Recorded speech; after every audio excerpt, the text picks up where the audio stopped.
Now lead the East by a game and a half. Tonight in Milwaukee, the Brewers just swept the Rockies in Colorado and have the best record in the league. Two first-place teams go head-to-head. It begins with Gio Gonzalez and Matt Garza in Game 1 from Miller Park.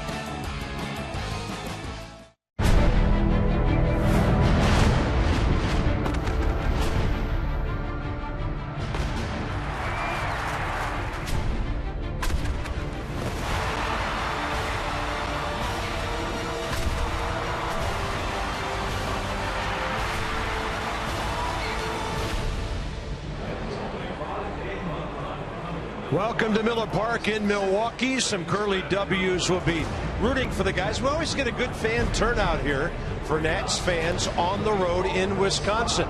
Jordan Zimmerman tomorrow night. A lot of folks are curious about the Nats as they take on another contending team.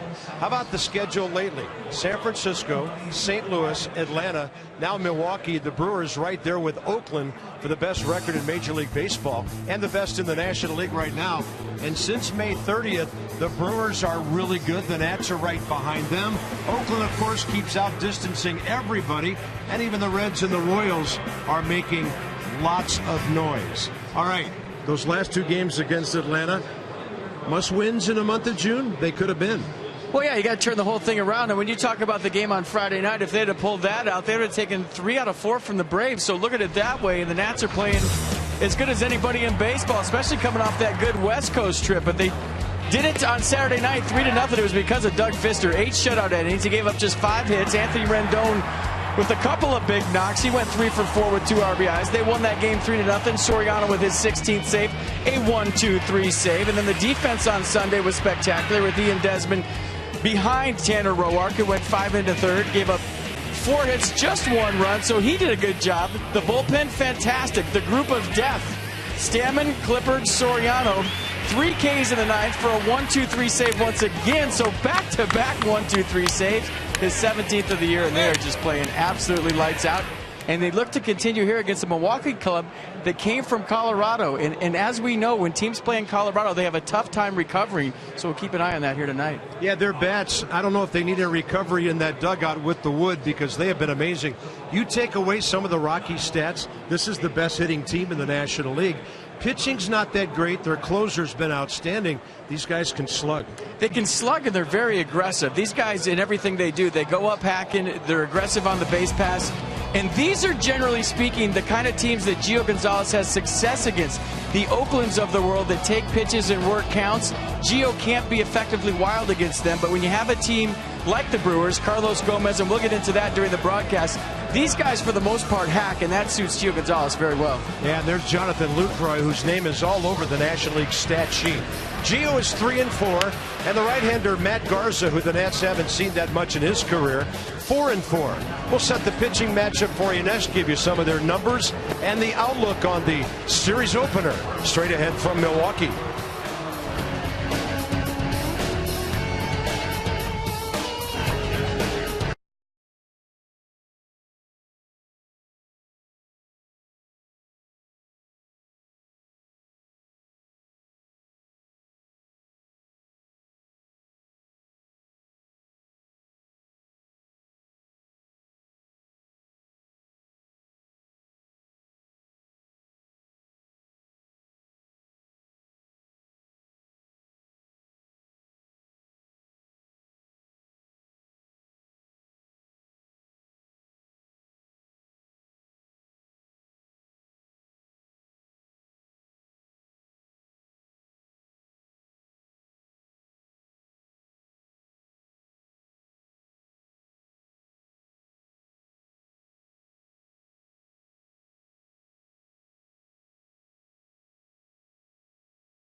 Football, baseball, you name it. The parking lot becomes a big party before a Milwaukee Brewers game here. Even when it's been cloudy, it's been foggy, it's been rainy. But the Brewer fans enjoy their summertime outdoors no matter how they can get it. Pitching matchup tonight. First of all, let's talk about the Nats starters since the 1st of May. So we're talking almost 2 months here. A 3.07 starters ERA, even better than Oakland, the Dodgers, and other ball clubs. The Nats overall ERA is 3.04 for the season, starters and relievers. So here comes Gio tonight, his 11th start, second time back from the DL. He's got some sort of thing going against the NL Central FP, and he'll have to be very good in a hitter's park tonight. Yeah, last time out a little bit rusty, first time off the DL. He should be a little more sharp tonight, and like I said in the open, you would think his wildness will be effective tonight against a very aggressive, swinging Milwaukee Brewers offense. Matt Garza's ERA is 4.02. Doesn't impress. Well, it's gone down every month. This guy's been around for a while, 71 career wins, and he'll face the Nats for the 5th time. Well, he's a guy that has a straight over-the-top fastball. Last time out, gave up 3 earned runs against the Diamondbacks, but he doesn't field his position very well. He has the thing on comebackers, so look for a few base hit bunts, maybe from Danny Espinosa tonight, to make Matt Garza throw accurately to first base. Can he get Anthony Rendon out? Pitchers have been in the dark with him lately. 5 for his last 13. 2 doubles, a homer, 4 RBIs, 3 runs against Atlanta. And over the last week, Anthony hitting .360. Let's see if he can take this home show on the road in Milwaukee starting now.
AT&T, mobilizing your world.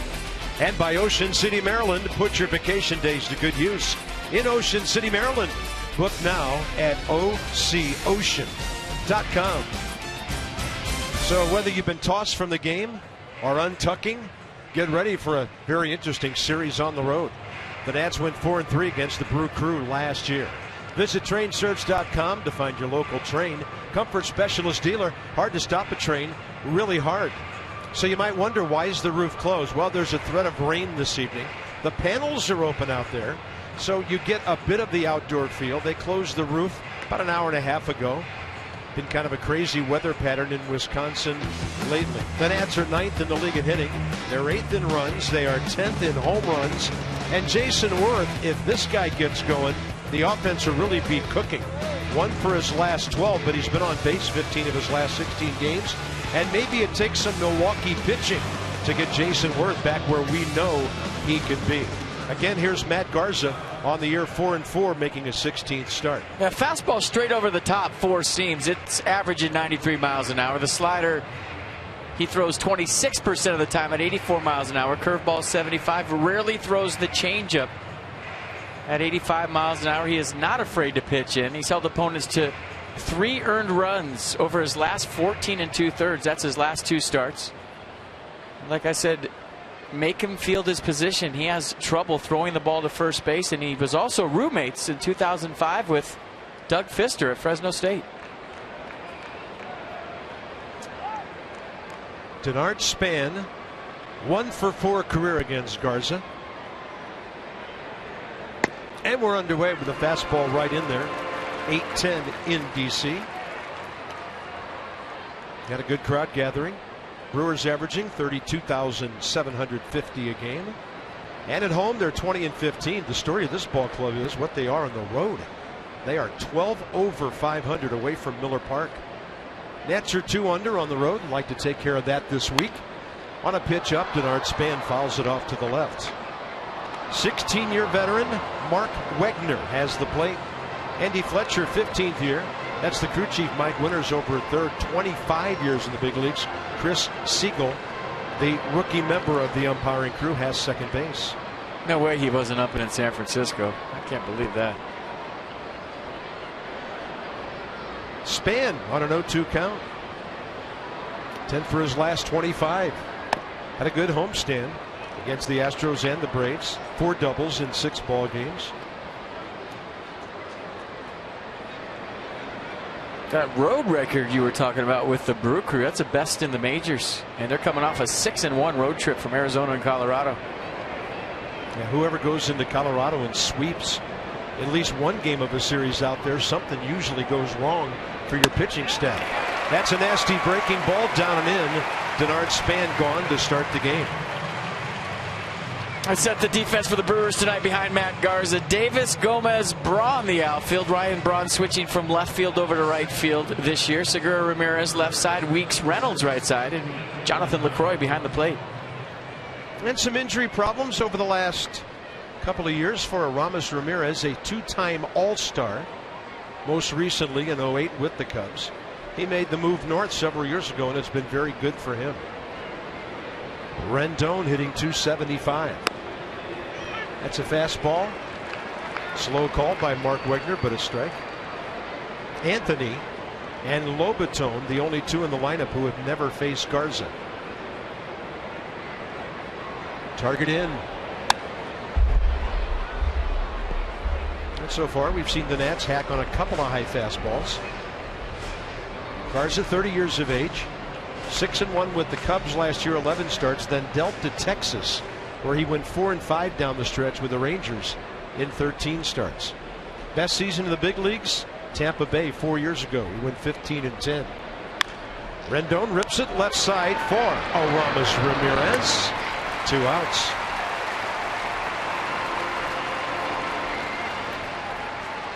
Well, the Rockies did a study a couple of years ago on how teams performed after they left Colorado, how they performed when they were at home for a while, and how the altitude affected their recovery. And I don't know, for whatever it's worth, I think it's at least worth a mention, right? I mean, they just came from Colorado, even though they swept the Rockies, and we'll see how that plays out here against the Nationals. Something to keep an eye on. Yeah. Might be nothing, but might be something. Arizona at a little altitude in the desert, and then way up high in Colorado. And the study said that teams had trouble, and pitchers especially that pitched in Colorado had trouble in their very next start. Well, we may have to wait till Wednesday for that then to see Marco Estrada. Well, maybe with the position players you'll see a little fatigue. Yeah. And Matt Garza's come out throwing strikes here for the most part. 1-1 to Worth. Well, Jason in a struggle. 4 for his last 37. He has a career homer against this pitcher. 3 hits and 10 at bats and a walk. And up the middle, right where Ricky Weeks is playing him, and the Nats go quietly on a strikeout and 2 ground balls. The series is underway, and it's Gio's turn in a moment.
opened in 2001.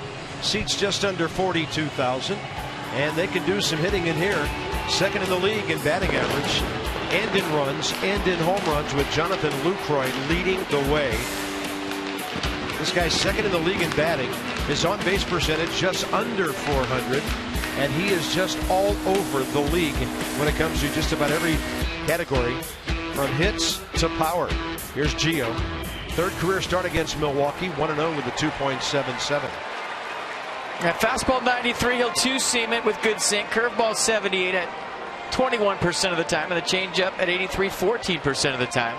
11th start of the year for Gio. Last timeout was the first one off the DL on the 18th. He allowed 4 runs in 5 innings against the Astros. Struck out 6, walked 3, gave up 4 hits through 93 pitches. Ricky Weeks is 0 for 5 career against Gio with a base on balls. And the bottom of the first is underway. Strike one. A strikeout prone hitter, but against left-handed pitching, they'll sit down Scooter Gennett, who's hitting .310, and have Ricky Weeks in there. Target in. And that'll be popped up to the right side. Out into the outfield, Danny Espinosa backpedaling, and finally Denard calls him off the ball. Span takes it. Well, I saw something I haven't seen from Denard Span all year, and it might be a product of first game into a new ballpark, but he didn't see this baseball. He got a bad jump on it. If you can see him at the top of the screen, he went back, and now he starts to sprint in. And we talk about how Denard Span always gets a good jump, is never fooled, but as a former center fielder, when you come into a new ballpark, you can take balls in batting practice all you want, but today the roof was open in batting practice, so it was a different look for Denard Span. They've closed it since, and he had trouble picking that ball up. Yeah, and the lighting is always different for indoor ballparks. Good call. It's just not as bright as being outdoors, even if it's a cloudy evening. It was sunny during batting practice, and there were some shadows to contend with out there. Here's Ryan Braun, who's now a right fielder. And, you know, we were talking with some of the Milwaukee guys before the game about Ryan Zimmerman's move to the outfield. Ryan Braun has been quoted as saying, "I never want to go back to third base again."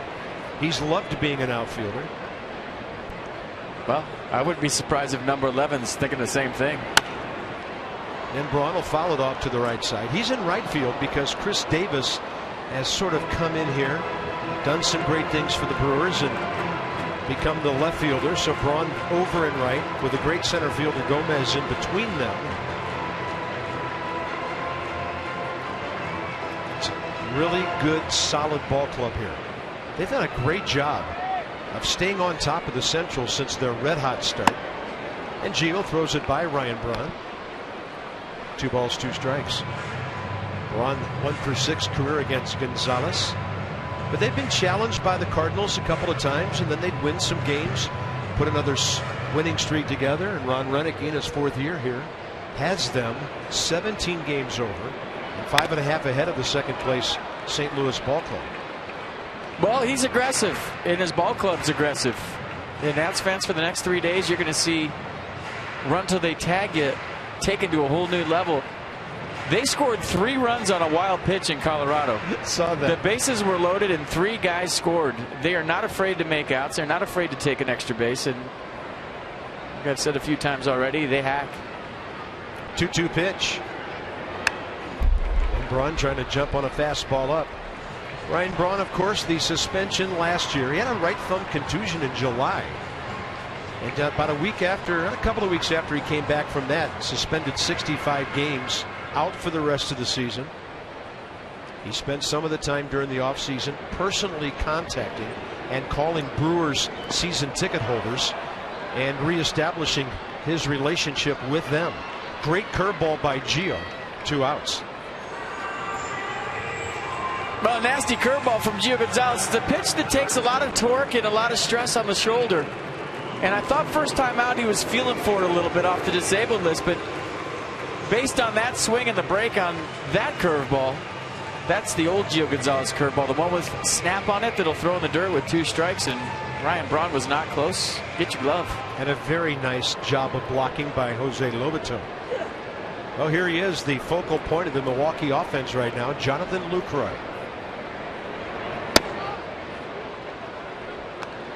It's his 4th full year in the big leagues. This guy was in the minors for a while after the Brewers drafted him in the 3rd round in 07. Out of Louisiana, Lafayette. And that is a tailing fastball for a strike. They liked what they saw after he hit 12 homers, drove in 59 in 2011, and they signed him to a 5-year contract. He has not disappointed. There's that big curve from Gio again. Let's set the defense for the Nats. Standard: Ryan Zimmerman, Denard Span, Jason Worth, Ian Desmond, Anthony Rendon left side, Danny Espinosa, Adam LaRoche right side, and Jose Lobaton behind the dish. Later we'll show you some numbers about how the Nats defense has improved lately. That guy picks them as well as anyone. Playing way off the line, Adam LaRoche. And a 1-2 to Lucroy right between the fielders for a base hit. That's his 92nd hit of the year. Ties him with Daniel Murphy of the Mets and Paul Goldschmidt of the Diamondbacks for the league lead. A nice piece of 2-strike hitting right there, letting the ball get deep, using the whole field. Very fast infield here at Miller Park, and he takes advantage of a fast infield, but a pretty good pitch from Gio Gonzalez. That wasn't a bad curveball. Let it get deep, let it travel, and don't blink, folks, because the next hitter is swinging. Carlos Gomez on an 18-game hitting streak. Swings at the first pitch 55% of the time, but look at that since 2012. Doesn't necessarily mean he's a first pitch fastball guy. He's swinging. So and sometimes he swings right out of his helmet. Well, if you look at some of his early career strikeout totals, maybe you start to figure out why Carlos wants to get things going a little earlier. That 55% of the first pitch action by Gomez, if he takes 70 first pitches in a row, he will still lead the league in first pitch swing percentage. How about that? He won't take 7 in a row. You kidding? 70. And he'll still have the highest first pitch swing percentage. I mean, that's just incredible. And he's done damage based on the numbers we just showed you right there. It's not like he's just brain dead hacking up there. He is putting the ball in play, and there you go. Since 1988. And a pitcher on top of that list. How'd that happen? Mike Marshall. Numbers from Jeep. Curveball, good take. But Ricky Weeks, 2011, actually 2010, struck out 184 times. Then 107 when he only played 2/3 of a season. Then 169. Down a little bit last year, but again, he only played 104 games because he had a hamstring that bugged him. Then they had to operate on it. So he is a strikeout machine. Runner going, and it's fouled hard over to the end of the Nats dugout. I heard a term used by one of the Brewers people to describe Gomez today. And, you know, he gets a lot of flack for his flair in the game. And they said he's drunk on baseball. And I like the term. He loves the game. He's a guy that exudes confidence and enthusiasm. It rubs the opponent the wrong way a lot of times. But he's a guy that plays extremely hard every single day. He's aggressive in center, aggressive at the plate, and aggressive on the bases. Number 9 in the MVP voting last year. And he'll bounce it down third base way for Anthony Rendon. The short way to Espinosa. Brewers gone. Bottom of the first. Gio and Garza off to good starts.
The second due up what they've done last 2 years against the Central. Adam LaRoche, plenty of RBI damage. Ryan Zimmerman, his share. And Ian Desmond, lots of extra base hits. Those last two bats need to get moving again. Adam LaRoche, 7 of his last 18 over 5 games with 3 walks. So he'll step in 2 for 3 career with a home run against Matt Garza. Well, you see odd things in the Midwest. At least, that's where you see all the UFOs and stuff. Well, this was the infield earlier today, about 1:30. And those are actually lights to help the grass grow because of the dome. And that big thing you see on the left right there, that's a fan to dry it all out because they left the roof open. And I know they've done that in Arizona before. They want the field to get some natural moisture and natural sunshine. Well, my first guess was crop circles, and I thought we'd see some, but no such luck. I mean, the hotel is haunted, so I figured it'd be along those lines, Yeah. Well, I've heard that for every year since 1986 and haven't seen a ghost yet. Well, I heard some you weird. Still have that app on your phone that finds ghosts? I don't, but I heard some weird noises last night. I'm not gonna lie. Okay. What a great stroke by LaRoche. First pitch, top of the second. And Adam LaRoche adds to his .305 batting average and his .418 on base percentage. He's now 8 for his last 19. Well, there goes the no-hitter, you betcha. Adam LaRoche. A little fastball on the outer half, line drive to left. And the first knock of the road trip goes to the Nats first baseman. Nice swing.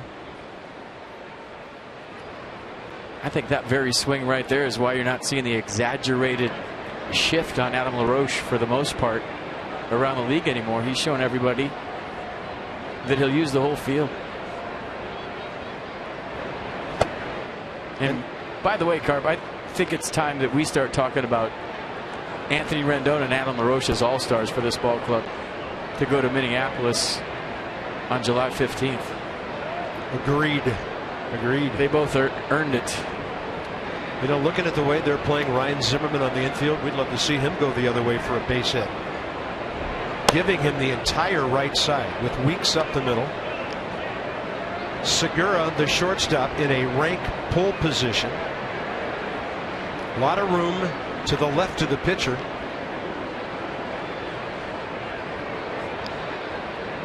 In a ballpark where the ball jumps.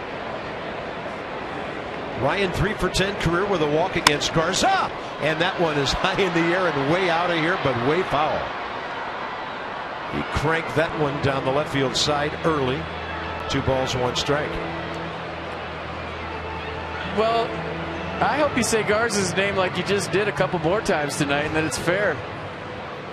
Just caught her out front a little bit and pulled it way foul. But like you said, the ball jumps in this place. Arena baseball for the next 3 days.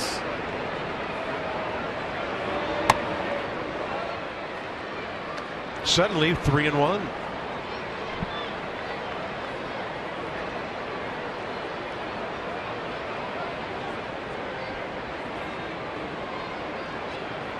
And a little adjustment by LaRoche over at first base. Time's been called. Well, that's the shoelace decoy. It works every time. Act like your shoe's untied and lull him to sleep.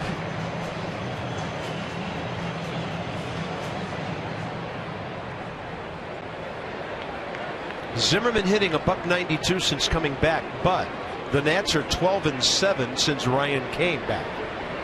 And that pitch is outside, 2 on, nobody out.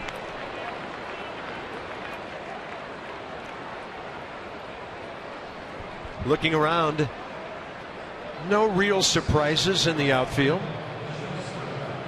Aramis Ramirez getting lots of love at third base now.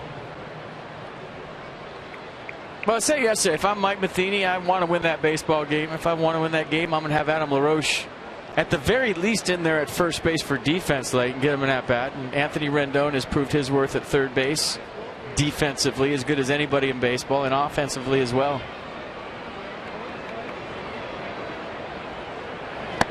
I mean, and then pick one out of the hat from the bullpen. Just close your eyes and put all the names in there and pick one out. Soriano. Yeah, there's how you can vote. MLB.com all the way through July 3rd. And the All-Star game, July 15th, Minnesota on Fox. 0-1 to Desmond, who gave a strike away a moment ago. And he rips one into left.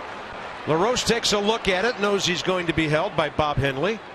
Throw comes sliding through, and the bases are loaded. Nobody out. Gotta feel so good for Ian Desmond. Had a rough series against the Braves from a contact standpoint. He made some beautiful plays at shortstop, but checking in early on the road trip, got something right out over the middle of the plate and hit it far too hard to score Adam LaRoche from second base with nobody out. So bags loaded. Pretty bad throw by Chris Davis. He might have let up a little bit knowing the runner wasn't going anywhere. I think it was about 20 feet up the line. You're not going to send a runner with nobody out, and here comes Danny Espinosa hitting .303 in the month of June in a big spot right here. He's had 3 career hits against Garza. Brewers will concede a run if they can get a double play ball. And the hitters ahead 1-0. What's a big at bat for a lot of reasons. When you talk about the Nats going into San Francisco and taking 3 out of 4 when they were in first place, still are. They scored early and took the crowd out of it. Now they're playing another first place club. The crowd here is large, and they could do the same right now. Little League night here. Thousands of Little Leaguers were on the field parading around before the ball game, and they're up in the upper deck waiting to make some noise. That's probably about where they're watching from. And they're seeing the sacks full of Nats here in the top of the second. Yeah, if they want better seats, you know what? Play better. Did he go? That pitch was up and away, and Danny Espinosa went around. Check it out from the side.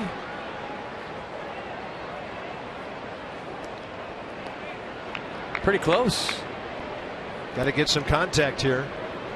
Number 8 hitter Jose Lobaton on deck, top of the second.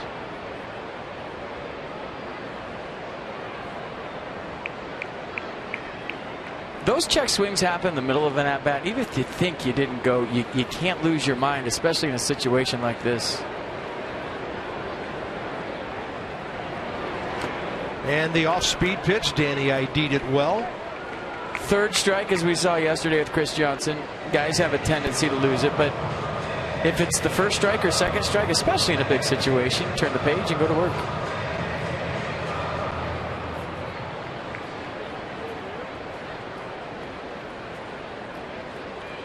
Bases loaded, nobody out, and a 2-2 count.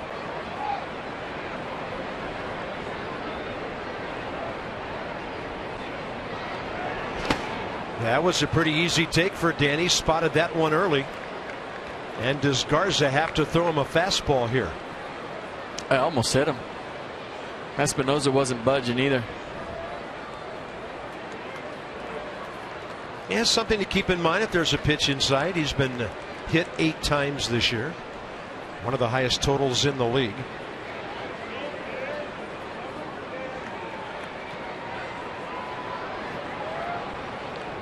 Quiet ballpark. 3-2 pitch. And that's going to paint the outside corner. 1 out. Well, Espinosa thought it was away. You can tell by the body language right now. We'll check out pitch track. Matt Garza made a pitch when he had to. What does pitch track think? Yeah, that was going to be a tough one to reach, even if you're looking out there. Espinosa didn't like the call, and a big pitch by the Brewers. Guarantee he's going up to look at it on video right now. Jose Lobaton facing Garza for the first time.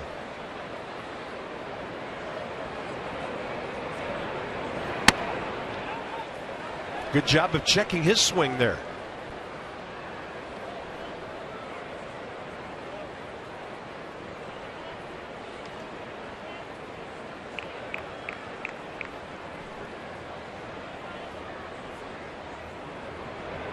Had a hit, a walk, couple of runs scored in the Atlanta series. Ball 2.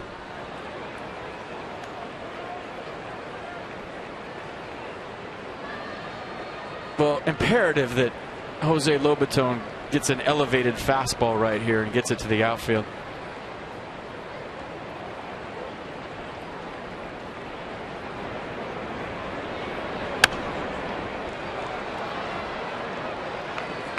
Might have been ball 3.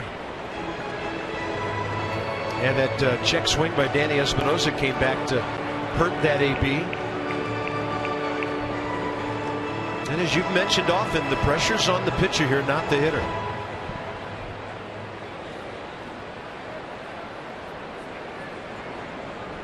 Target in. Fastball up, 94. I've also mentioned a lot of times that you have to seal the deal with nobody out, because as you know, one guy fails, the pressure falls on the next guy, he presses, and so on. So big pitch coming. Power hitter on deck with 3 career home runs.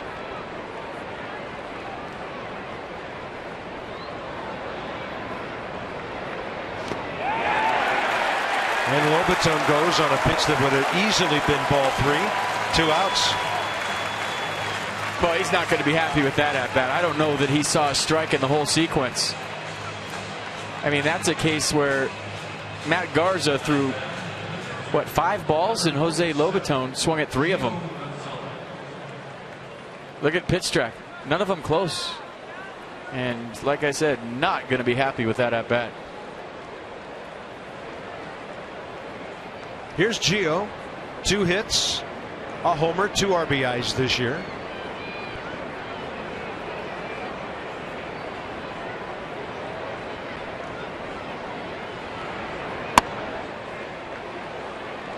Well, maybe he'll make Garza throw in 3 strikes.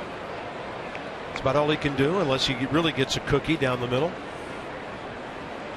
Make the pitcher earn it.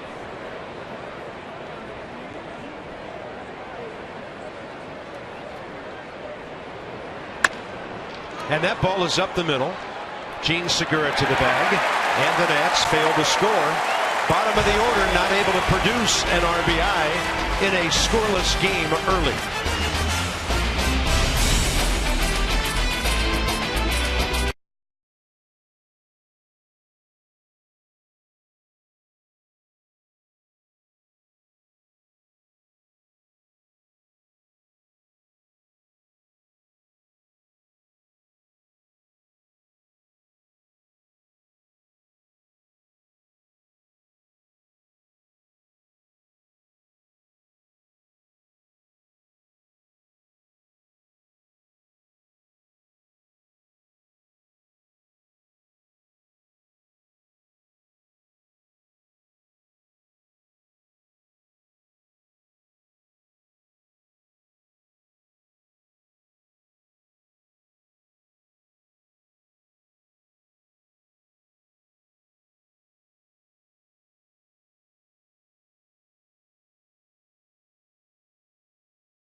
And I'm watching the argument, and he said ball 4 a few times, and I think he's arguing that Danny Espinosa, the pitch to him was ball 4.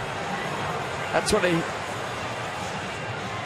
Does this indicate that Matt has been tossed? I don't see him on the bench right now, and I see Randy Knorr on the top step, and I can't imagine that he stayed in the game after this prolonged argument that we saw during the break, but gotta love a guy sticking up for his players, and he thought that pitch to Espinosa was outside. We said Danny would run into the clubhouse and check it out on video, and maybe he got the report that it was wide like we saw on pitch track and lost it. And here's the pitch we're talking about to Danny Espinosa. Big part of this ball game on pitch track. That would have been a tough one to reach. Didn't like the call, and I think the skipper's gone. I'm still looking down there. There's no way a manager has a discussion like that about balls and strikes and is still in the game. So Matt Williams is ejected. And it's not like Matt Garza during that inning was attacking the strike zone. He's all over the place. To earn that call. That's what really hurts about the whole sequence.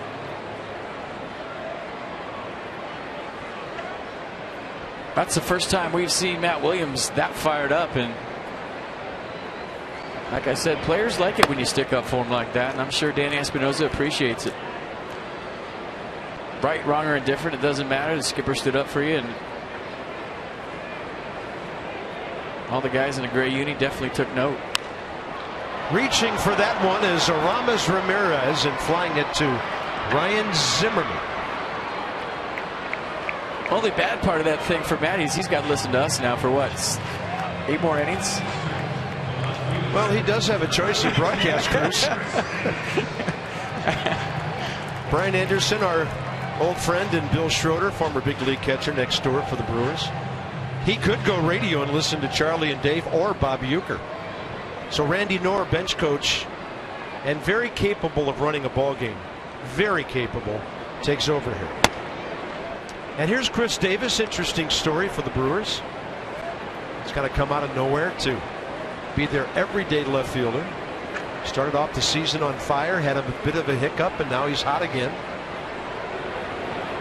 In his major league debut last year, he had 136 at bats in 56 games.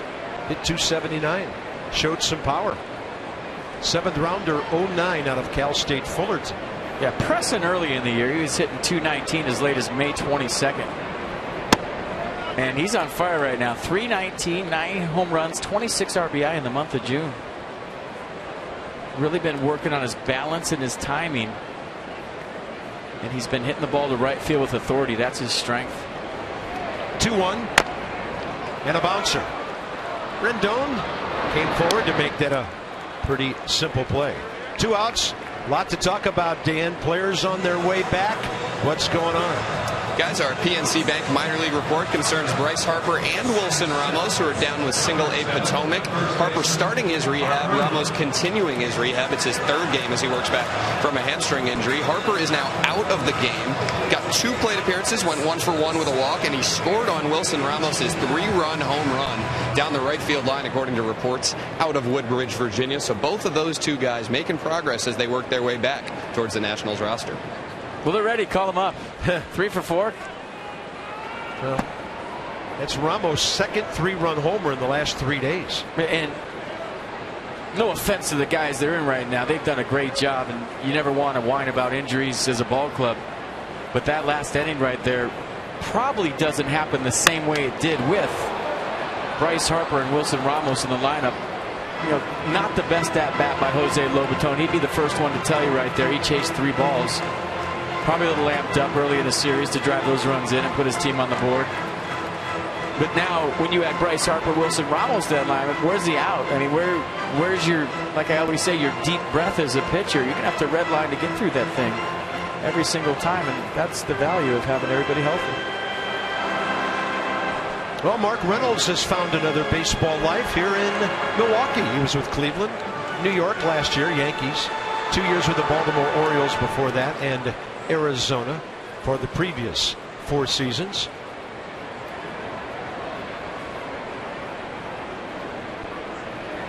You know, you hear about kids in Virginia playing on these showcase teams. 2000, Mark Reynolds, Ryan Zimmerman, B.J. Upton, Justin Upton, and David Wright on the Virginia showcase team. Come on. Yeah, I've asked those guys. Did they ever lose an inning? That's what I said. If they lost a game, their manager should have been fired. Did they ever go in order? They were 462-0 in their 3 years together. Mark Reynolds does strike out a lot. He also runs into some fastballs, and that was a good 3-1 change from Gio Gonzalez. Mark Reynolds hitting 193 against lefties this year, and Gio pulls the string behind in the count. Nice pitch. On the Nissan pitch track. Mark Reynolds has hit 215 career home runs. 3-2 pitch. And he goes defensive and stays alive. When I see guys, Carp, with better numbers against righties than lefties that are right-handed hitters, it tells me they don't like the ball close to him, because everything a lefty throws is coming into you, right? Guys that like the ball away and use the whole field usually hit better against righties because everything righties throw breaks away from them. 3-2 with 2 outs. Got him on a pitch way outside. Gio turned over a beautiful changeup, 84. So he has 2 Ks, 1 hit, no runs through 2. And the Nats, who've been frustrated once, get to bring the top of the order this time.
There on the right. And by the way, Mass and Dan and I are going out to the Zimmerman's tailgate tomorrow. We're going to cover it. We're bringing a camera with us, and we are going to check out the barbecue in the parking lot. But you can check out some fireworks at Nats Park. Freedom Fireworks nights on Wednesday, July 2nd, after the Nats play the Rockies at 6:05. The Marine Corps Silent Drill Platoon will perform on the field before the Patriotic Thing fireworks show. Call 202-675-NATS or go to nationals.com/pyromaniac. No, fireworks. Just kidding. Oh, those Nata dudes are there. Probably got some bottle rockets in their back pocket right now. One of us will remain in the ballpark tomorrow just in case. In case the unthinkable happens. Can you tell the color analyst likes fireworks? I had all of them. Bottle rockets, bricks. You and my oldest daughter need to get together on the 4th of July. That could be ugly. Be safe. Blow up the whole nation. Got to be safe, though. Yep. Those wicks go quick. Big curveball to Denard Span. Top of the 3rd underway. Aramis Ramirez on the grass at 3rd. But deep at 1st is Mark Reynolds. And on the mound, a guy who hates bunts.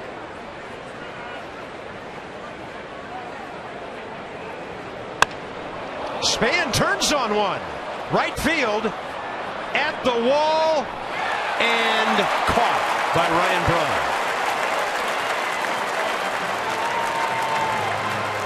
Off the bat, looked like there was no way that was going to stay in the park. And it just kind of got out there and came straight down. I don't know if he got all of it. It had a funny sound to it. But you're still thinking to yourself, this is Miller Park and everything flies out of this yard. But Ryan Braun, playing right field every bit as good as he played left field, goes back to the fence and makes a nice play. And I don't think it had distance. It looked like he was short. Garza with the body language on the mound. He's wishing that ball in the park. So the bad news is the Nats haven't scored yet. The good news is they're seeing Matt Garza real well and hitting the ball hard. Rendon and Wirth the next two. They each grounded out first time. Garza's given up 7 home runs this year.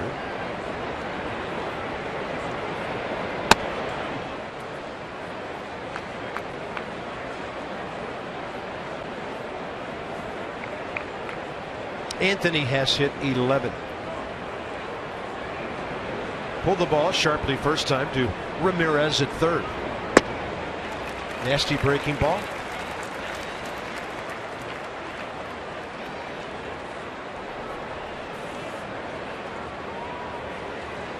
Garza making his 5th career start against Washington. 0-1 with a high ERA of 6.41. Trying to think to myself on the fly how Anthony Rendon did against the Cardinals at home and how he did against the Cardinals in St. Louis, because that would influence Mike Matheny's decisions. But if you don't know, usually managers call other managers and say, who's your guy? Who am I taking from your team? I've only seen you play 6 times this year, whatever it is. They'll call before the All-Star game and ask their opinion on their All-Stars and then make their decisions accordingly based on need and who they think will help them win that game, because, you know, like the slogan says, now it counts. Yeah, there's one. He's an all-star just for the runs he's saved at first base this year, in my opinion. Offensive numbers aside. Anthony Rendon in the series against St. Louis at home, and he gets a walk here. He had a base on balls, a homer, 2 RBIs, and in that series he went 4 for 16. And then, along with all the other bats, pretty quiet in St. Louis. Well, it's something that's not commonly talked about amongst managers with the media. But I talked to Felipe Alou a number of years ago when he was a manager of the Giants, and he said that, you know, it's hard for managers to pick teams based on the number of games they see guys play. Although you have MLB Network now and ESPN, you see more highlights than ever. But they do call around and they do listen to your opinion. Jason Worth rifles one to right center. Rendon can turn and easily go to third base. Well, you've been talking about Jason Worth starting to stay on the ball and take it the other way. That was picture perfect. Well, that's where the hits are for Jason Worth, and he's been spinning off balls a lot lately with the front side flying open, the hips flying open, chasing that curveball slider combination down away. But that's just beautiful right there. I mean, if he stays right there with that swing, and obviously way easier said than done up here, but if he stays right there, the hits are going to start coming big time for Jason Worth. Nice piece of hit. Runners at the corners, 1 out. That's looking to do some damage again here in the 3rd. Well, LaRoche already has an opposite field hit to his credit. Started off the 2nd inning when the Nats loaded the bases with nobody out. He's 3 for 4 career against Garza with that hit. Went up swinging that time. This time he IDs the diving breaking ball and lays off. Inside the numbers with Jeep. On base percentage, LaRoche from 418 to 420 with that swing last inning. Ball 2.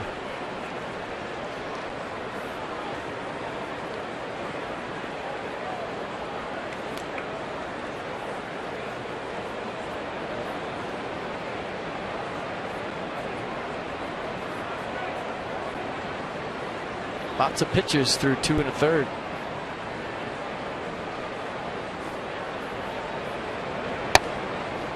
Great eye, 3-0. Might be the same pitch that Danny Espinosa struck out on. See the location on pitch track. Maybe a little further outside, a little lower. 3-0. He's hacking, and it's a foul.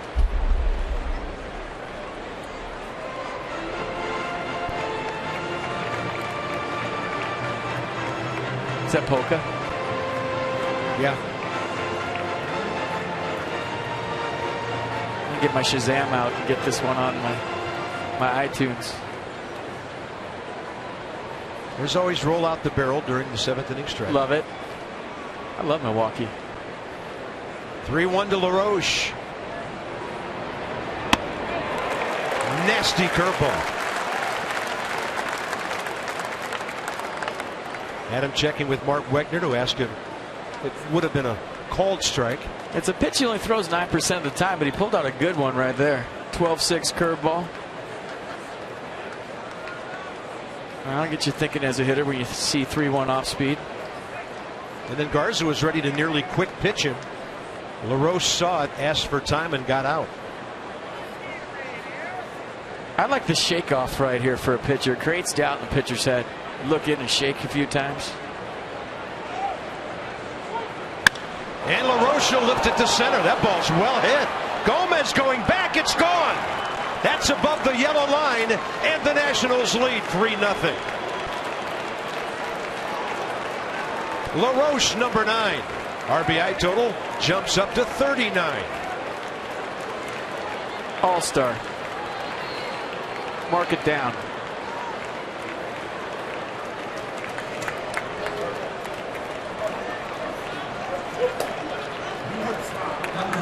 Well, the good part, or the good news is the Nats are swinging the bats well, and they're hitting guards hard. And the good news is they're up 3-0. So throw away last inning. It doesn't count. The Nats with a 3-0 lead on the 3-run tater by Adam LaRoche, and Matt Garza is having a struggle here tonight. Well, he barely survived a span home run. Now Zimmerman takes ball 1. Well, the 34-year-old you're looking at right there has never made an all-star team, and yeah, I'm going to start getting on my soapbox and get on that bandwagon. He deserves it.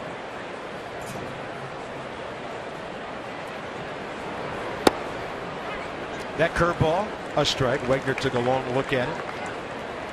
64th homer of the year by the Nats. Most of it by the infield.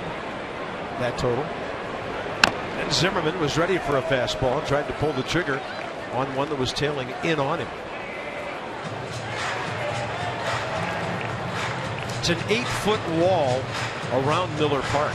Well, you got to hit it about 11 feet over that wall, because Carlos Gomez will take some homers from you, but he had none chance at that one. Yeah, he didn't even have a chance to get back there. Zimmerman reaching for a breaking ball on 1-2. Gene Segura throws him out 2 down. I'm telling you, same recipe as the Nats had in San Francisco. Score early, take a big crowd out of it, and go into a first place ball club's ballpark and show them who's boss early. He went down and got that breaking ball. Off speed pitch, caught it out front. And that was a missile. Here's Ian Desmond. And he takes a fastball in there. So he broke up at 2 for 16 with a base hit last inning. Loaded the bases with nobody out. And he gets a breaking ball and flies it down the right field line. Long way for Ryan Braun. He's got it. Nats are gone in the top of the 3rd, but plenty of damage. A 1-out walk to Rendon, the work base hit, and Adam LaRoche, number 9.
Gio Gonzalez now out for his 3rd inning of work. In his last outing, Gio walked 3 and threw 93 pitches in just 5 innings. That was in his first start back off the disabled list. Not great numbers, but pitching coach Steve McCatty told me today that he actually liked how consistent Gio's arm slot was in that outing. And when he's got a consistent arm slot, it allows him to spot his fastball better and get on top of his curveball better, and that leads to better command. Now, Gio is never going to be a command type of pitcher, but if he can find that consistent arm slot, the results will probably be better than they were last time out. Earlier on in the season, before he went on the DL, Gio's mechanics were a little bit off, but McCaddy told me that he saw steps in the right direction his last time out. And so far for Gio, 2 scoreless innings against the Brewers tonight. He's done that on 31 pitches, 21 strikes. And here's Gene Segura, the number 8 hitter. Well, the challenge for Gio has always been to stay in that arm slot and keep his mechanics to a point where he can repeat them consistently throughout the game. The trouble comes when he loses that slot, and that's when you'll see Adam LaRoche come to the mound, Ian Desmond come to the mound, and try to counsel him through an inning. And they know the signs. You know, if he starts missing up and away, a lot of times Gio will look over to Adam at first base and give him that look, and Adam will come over and slow him down. You don't want to walk the number 8 hitter with the pitcher coming up next.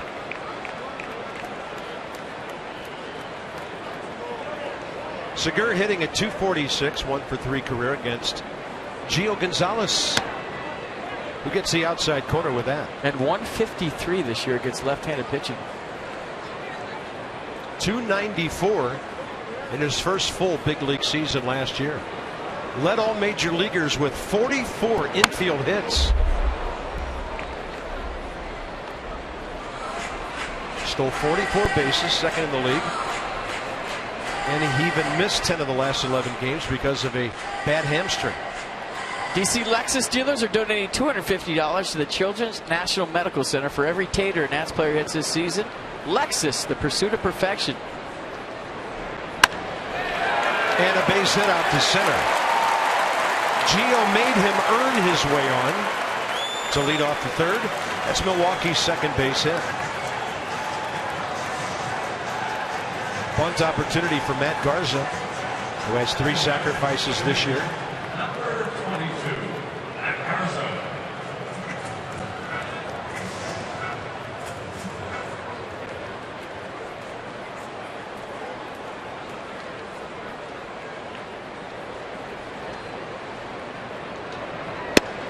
He squared around late and took a strike.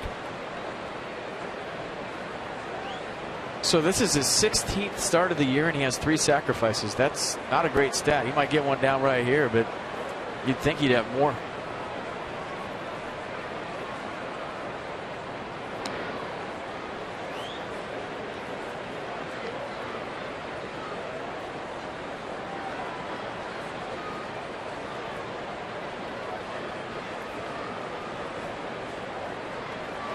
This time squares early, and he did pull it back.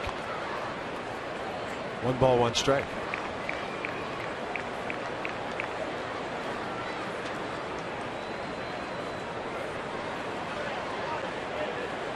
He almost did what Tanner Roark did yesterday, the jab at it, pull it back thing, and Tanner got called for a strike. Yeah, that was very close.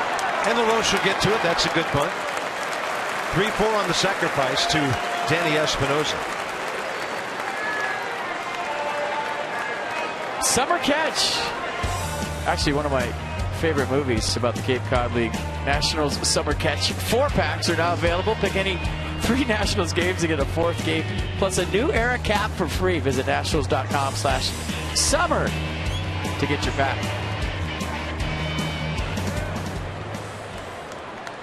Yeah, that was a good movie. I like that. Cape Cod League? Yeah.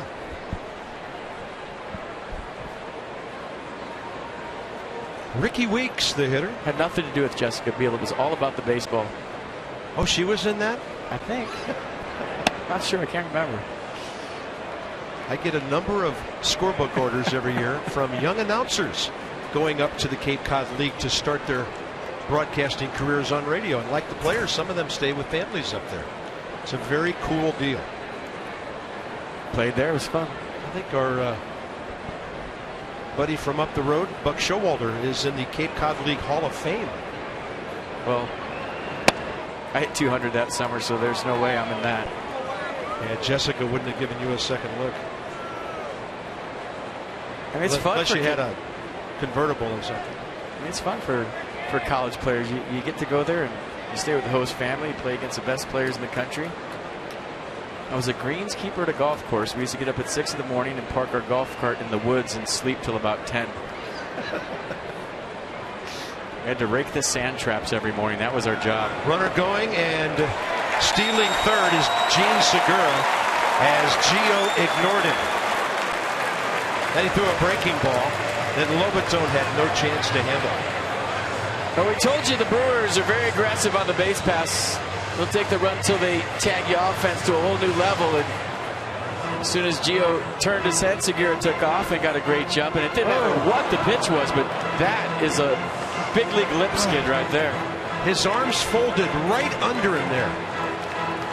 Did they maybe bake the infield too hard with those lights today? Maybe. I've done that before. Your hands roll up underneath you and your face goes right in the ground. It's not a good feeling to get that cheese grater effect on your face. Another great head-first slide. He's at third base with one out. Maybe the Zimmer mitt he's got on had something to do with it. And Ricky Weeks pops it up. Because you can't use your hands as the brakes. You know, when you slide head first, you're supposed to get your fingers up in the air and you feel for the base, but I think one of those, the Zimmer mitt rolled up underneath him, and that's why he went. Watch the Zimmer mitt. See it go up underneath? That was the problem. It rolled up underneath him, and then he went big time lip skid. The guy in left field probably noticed that from all the way out there. He's got what appears to be contusions on his left forearm. Looks like that infield just kind of chewed up under his arm there. 2-2 pitch now. Gio needs a strikeout, and he didn't get it. You see the reaction from Gio, and he thought that was a strike. Mercedes will check it. Yeah, it's pretty roundhouse, stayed out there. Well, I think he saw Ricky Weeks going back to the dugout, and that's why he wanted the call more than maybe the pitch itself, which was pretty good. But he saw Weeks, and Weeks thought it was a strike. 3-2 now. Another base runner as he walks Weeks. First and third, and here comes Ian Desmond to take a few steps in toward his pitcher. Well, the signs I talk about that with Adam LaRoche and Ian Desmond are just the reaction that Gio Gonzalez showed to the curveball. They'll come in, they'll talk to him, they'll counsel him and try to cool him off. Ryan Braun has hit into 6 double plays this year. Gio struck him out on a pitch in the dirt first time up.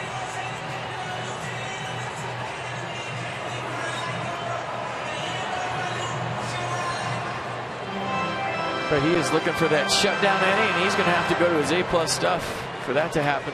Yeah, and you know what the Brewers are thinking? They want this guy to get a hold of one and tie this thing up. They live with the home run. They've hit 81 this year. Second to Colorado's 92. And a great curveball by Gio gets him ahead. Braun not seeing the curveball from Gonzalez so far. He took one of the worst swings I've ever seen him take, quite frankly, for strike 3. First time up.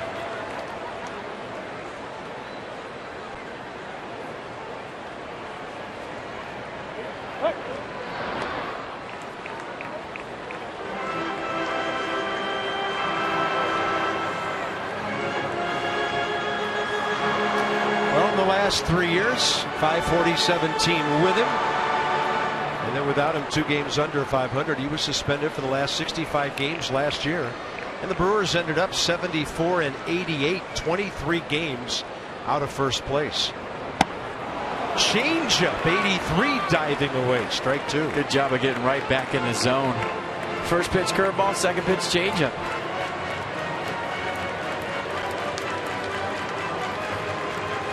And Braun is showing Gio Gonzalez that he wants to swing. Very aggressive so far here tonight.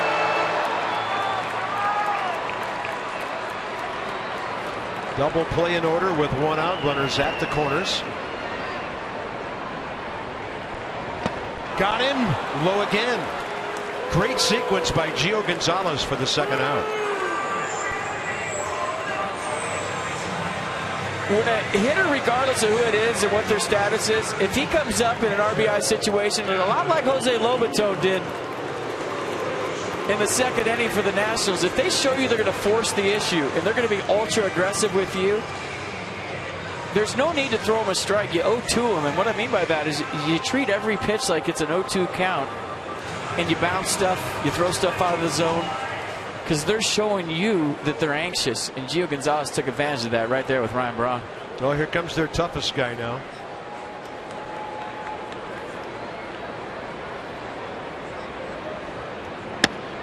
Breaking ball to the outside corner. Lucroy, first time, got a pitch away and just grounded it through the right side of the infield. And he still has a lot of room over there, even more now with LaRoche holding Weeks.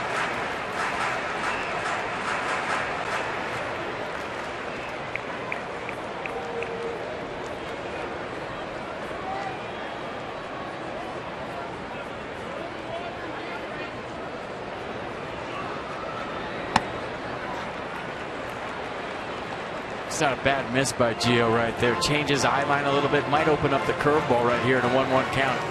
Show him something up high right in his eyes, and then you start that curveball in the same spot and drop it in.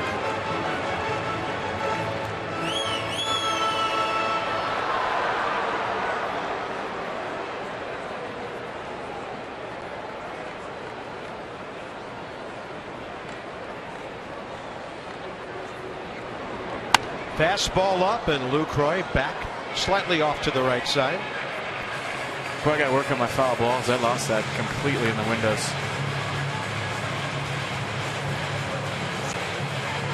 Yeah, I saw that one I caught here a couple years ago. Yeah, but the windows weren't like they are right now. I mean, it's like dusk out there. I had no idea where that baseball was. This whole ballpark, we feel like it's twilight everywhere in the booth, on the field. It's just a weird look to the ballpark today. We should have seen this place this morning. You couldn't see. It's higher than about 10 or 12 stories in any of the downtown buildings. It was completely shrouded in fog. Still foggy. They had a spaceship on the field at 1:30 today. I mean, it's just weird. Yeah, it's eerie. The hotel's haunted. Other than that, it's great here. 3 guys with Harleys can park wherever they want. Preferred parking. I like the spot that Toyota got in right center. That guy must be a big deal. 1-2 pitch up. Lucroy fights it off. That guy's a big deal. I don't know who he is. Maybe the owner of the ball club, but that's a good parking spot.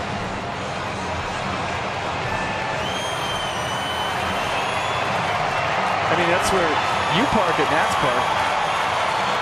It's just not that high where fans can see it.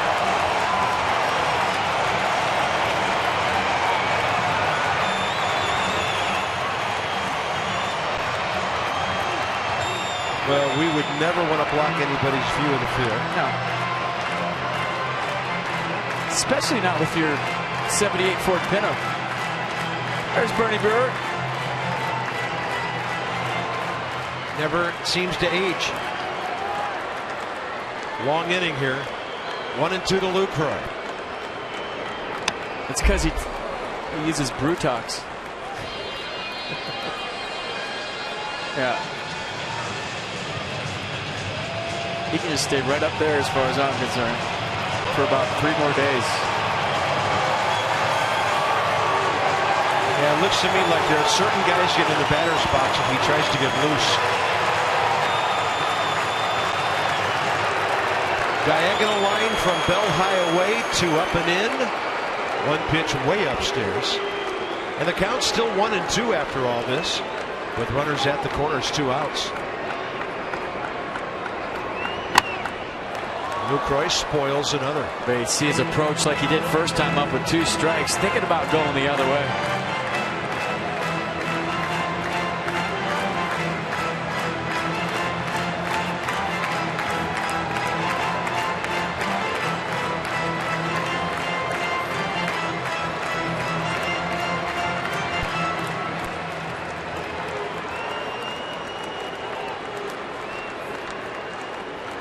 Here comes pitch number 7 of this AB. Dangerously down the line was Segura. Well, I'm telling you, they look for an extra 90 feet. That's how they do it. That's how their manager, Ron Renicky, has taught them. They're very aggressive on the base pass. And we already talked to you about in Colorado last series. They scored 3 runs on 1 wild pitch.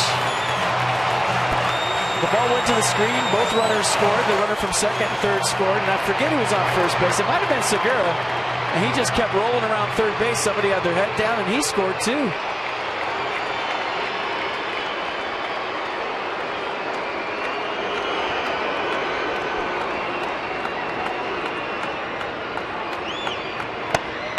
Now it's 3-2. Just worthy of note, the fact that the man in the on-deck circle is 1 for 8 career against Gio Gonzalez. So he's also their best hitter. So if you're, I'm not saying pitch around Lucroy, but throw him a quality pitch and see what happens. If you're feeling good about your changeup, and Gio's thrown a couple good ones today, as a hitter, you're thinking fastball, and that's the pitch that looks just like it. He goes with that breaking ball, and Lucroy is having quite an at-bat here. He's got Gio Gonzalez heading for 60 pitches in the third inning of this game. He and Desmond just ran in and said something real quick to Gio Gonzalez. I wonder if it had something to do with pitch selection.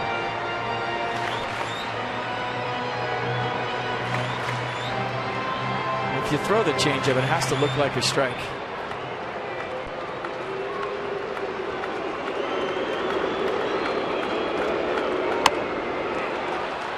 That was 92.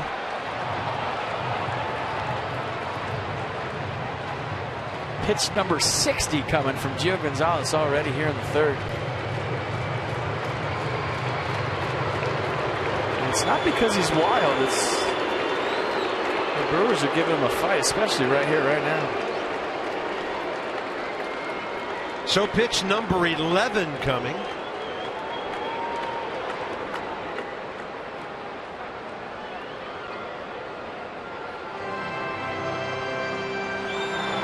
And they just move Adam LaRoche off the bag at first. 3-2 count with 2 outs. Playing behind Ricky Weeks. Just close enough to tap the glove a time or two, maybe.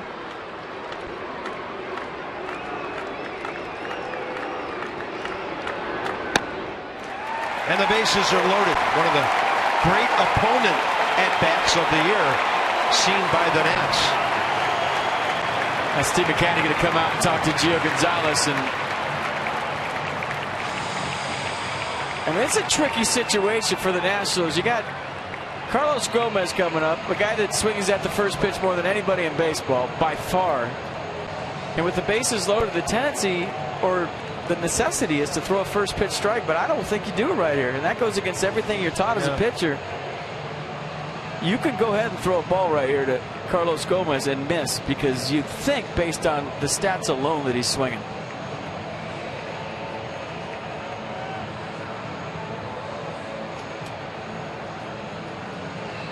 And just like we showed you earlier, it's not just first pitch fastball that he kills, it's first pitch anything. You know, usually guys are first pitch fastball hitters, but he's first pitch anything hitter. Bounced out to Rendon, first time up. That's since 2012. First pitch fastball, 361. First pitch off speed, 434. And look at the slugging percentages. So whatever you're doing at home, this is the pitch you want to see right here, right now.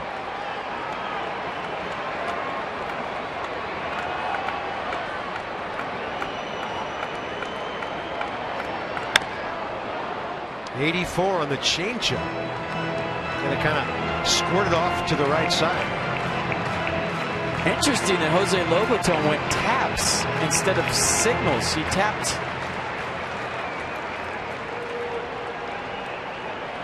Watch this. No numbers, no fingers.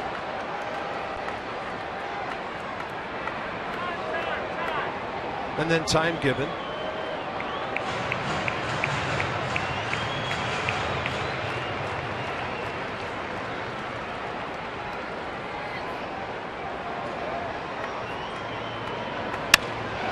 Pitch away. Zimmerman waiting for it. And Gio goes the distance in the third and gets out of a big-time jam. It's a shutdown inning. It's exactly the way he drew it up. Took a while.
It's 3-0. We're in the top of the fourth inning. Adam LaRoche, one story, the 3-run home run, his ninth of the third, but the big story so far is Matt Williams in his first major league ejection. And it was because of that pitch of Danny Espinosa. You see right there, Mark Wagner from the dugout between innings, tossed at Matt Williams. And then Nats fans, everybody watching this game got to see the fury of the big Marine right there. That's the first time we've seen Matt Williams snap. And you know, it means a lot as a manager to back up your players like that. It also means a lot when you snap like that once in a while, because an umpire knows if you're going to do that, that you have a legitimate gripe. If you're one of those managers that's always barking at umps and always coming out on the field, they don't take you seriously. But when you come out and you do that once in a while like Matt Williams just did, I'm sure it's got Mark Wagner thinking a little bit about that call.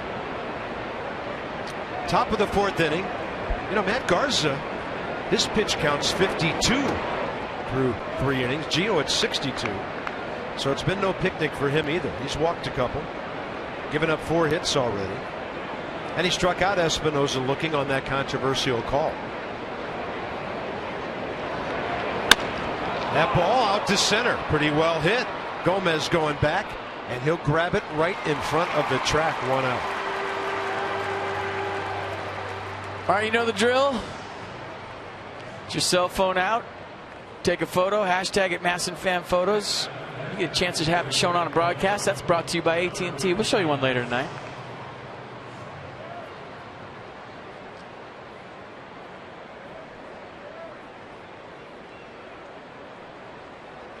Lobaton and then Gio here in the fourth.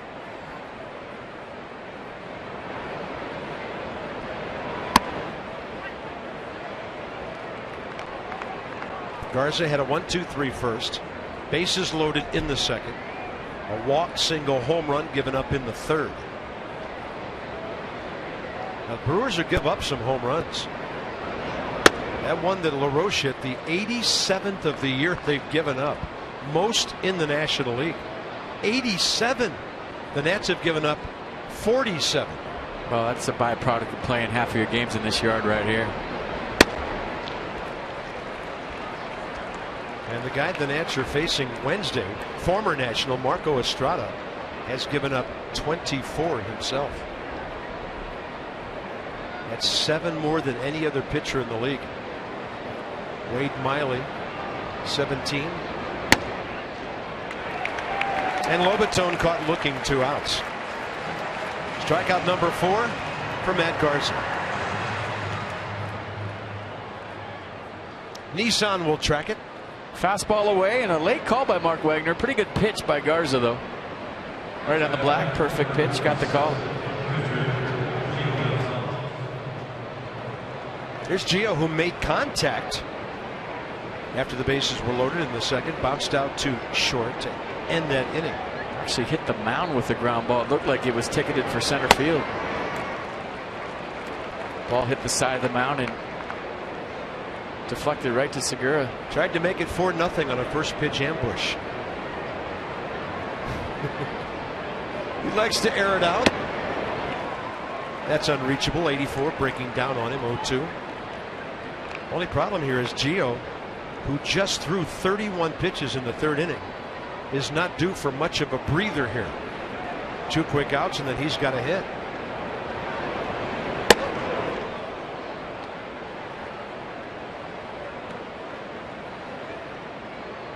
Garza upset with himself. Telling himself to stay back. He's jumpy.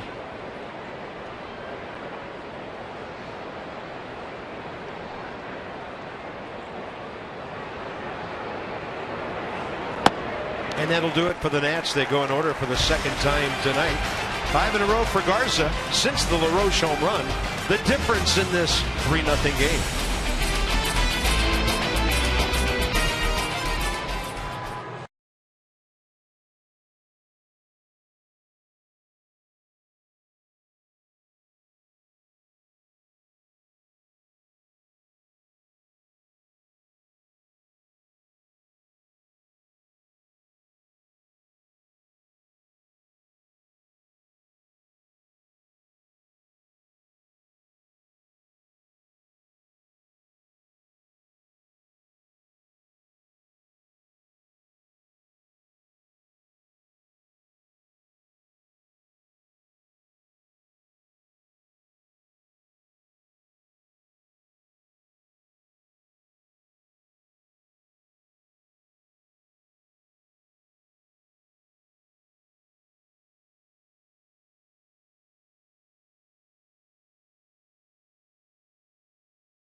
When you look at what happened, the leadoff single, a sacrifice bunt, a walk, and another walk. So bases loaded, one out, and a 3-pitch get your glove to Ryan Braun.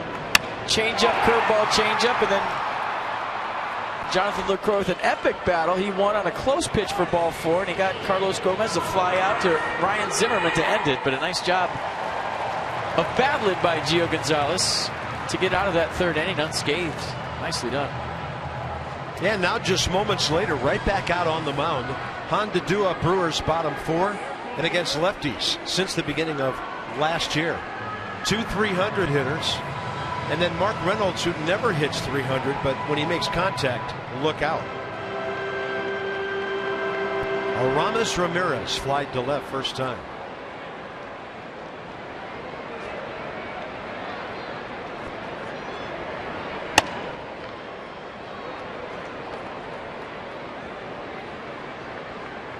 He's hit 377 with 17 RBIs in 18 games since coming off the disabled list.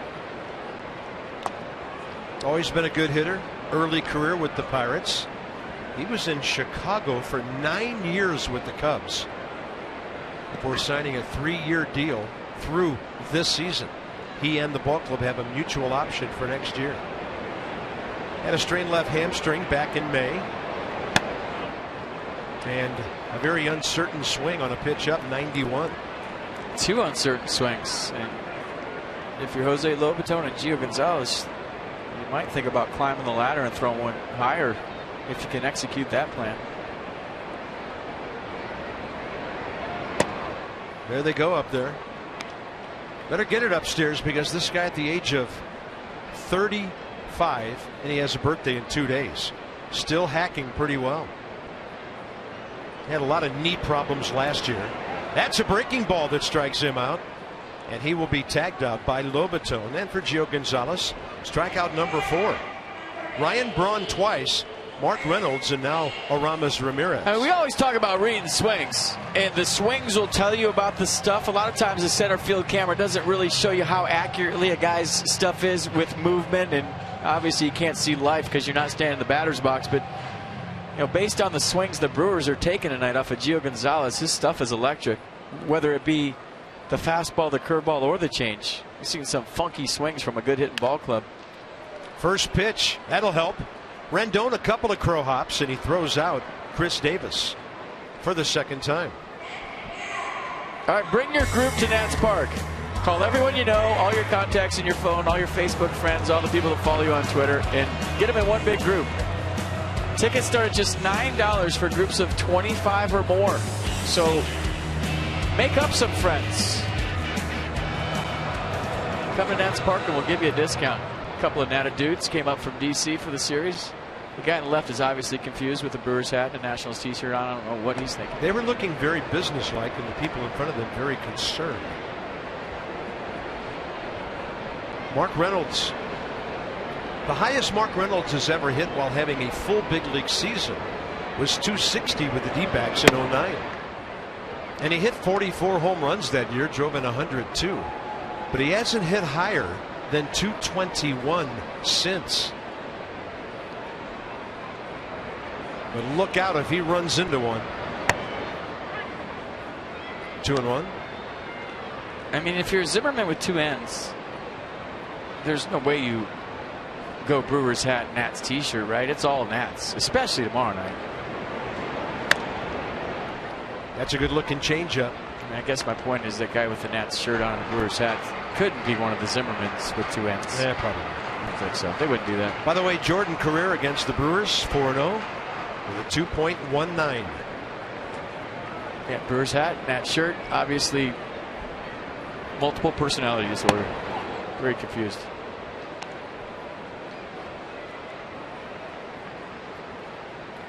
And the man with the pretzel oblivious. We are in the bottom of the 4th with 2 outs here. And a full count. Be nice for Gio to get a 1-2-3. But he won't. That'll be his 3rd walk. All of them in the last 2 innings. And that'll bring in the always tough, no matter where he hits in the order, Gene Segura.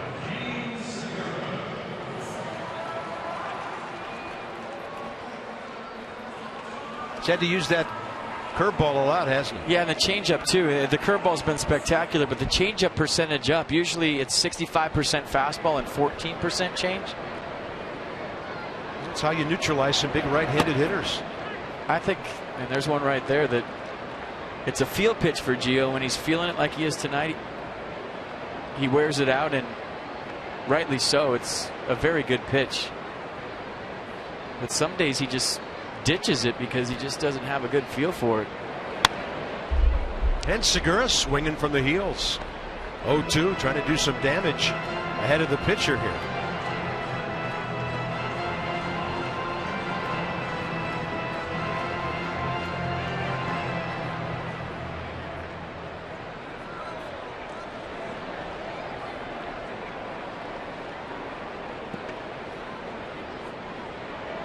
We talk about the lineup all the time, getting Harper and Ramos back.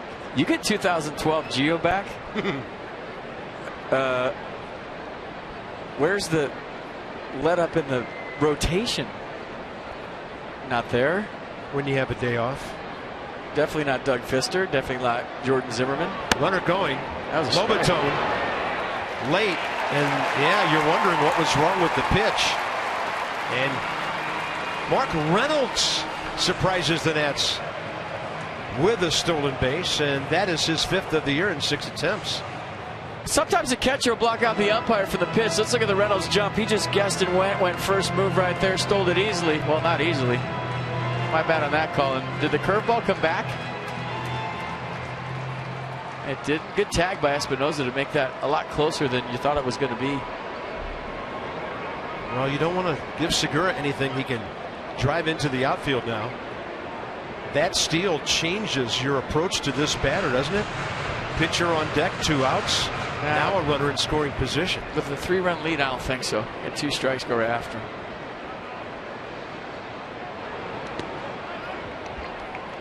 Nice block.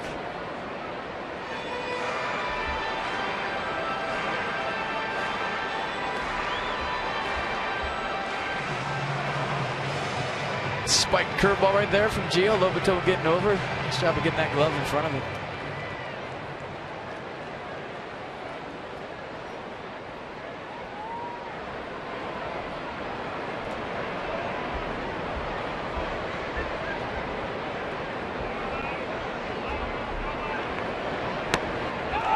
Now the runner goes to third.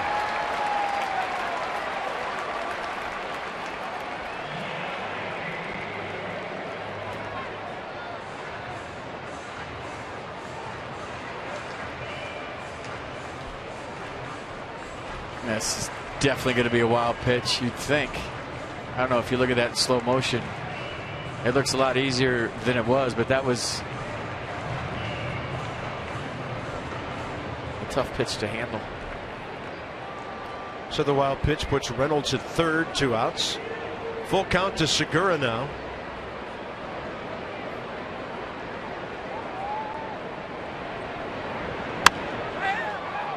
And a ball popped weakly into short right. So Espinosa puts that one away, and Gio puts his 4th 0 on the board. Top of the 5th. Span, Rendon, and Worth. The Nats by 3.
4 innings. Quite a battle for Gio. He's done well to keep this good hitting ball club off the board. First of 3 here. 4 in Chicago. Here's our next 5. Tomorrow, Gio tonight. And then it's Jordan Zimmerman, Giovanni Gallardo tomorrow. Steven Strasburg and Marco Estrada on Wednesday afternoon at Chicago Thursday. 4 o'clock game Friday. And then we are carrying game 1 of the split doubleheader at 1 o'clock Washington time on Saturday. The evening game will be on Fox.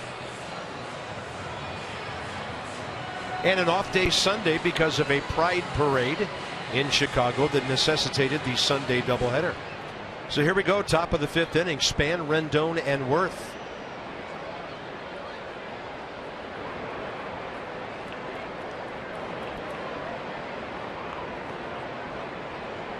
Denard pinned Ryan Braun up against the right field fence last time, and he pops this one up to left for Chris Davis.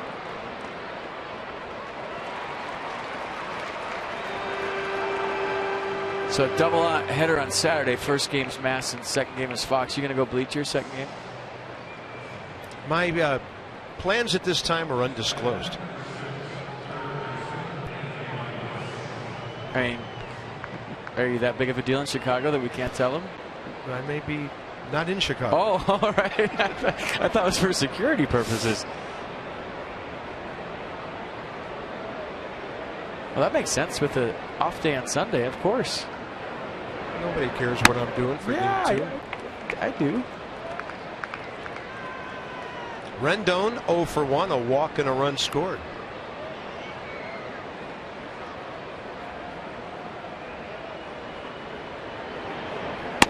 Good slider. Garza, 6 in a row since the LaRoche home run 2 innings ago.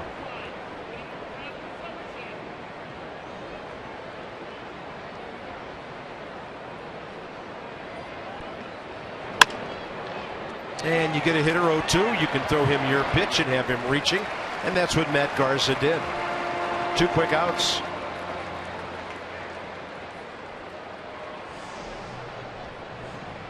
See the average pitches per game.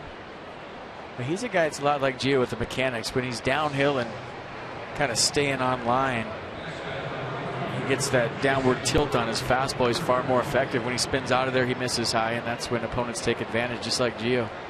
Gio gets a lot of rotation in his upper half at times, and the shoulder flies and the fastball and the release point change. Well, speaking of spinning out or not, in that case, great swing last time by Jason Worth. Stayed on a pitch away and hit it really well with authority to right center. They got Rendon over to third base before the LaRoche blast.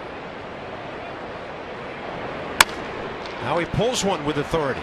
Segura, long throw, pulls his man off the bag, and Worth is safe. They could give him a hit. They did.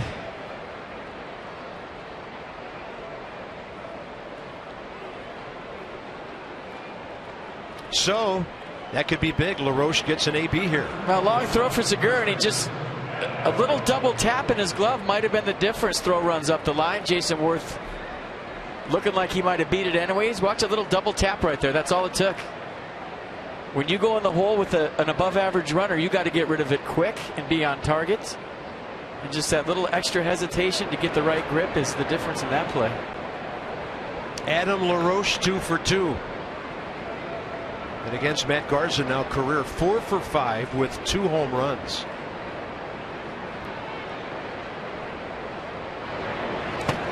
His 3-run shot last time, the Nats' 7th 3-run homer of the season.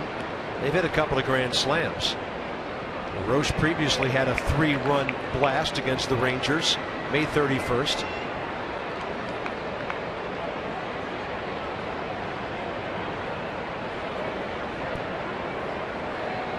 And now Adam LaRoche looking for double-digit home runs.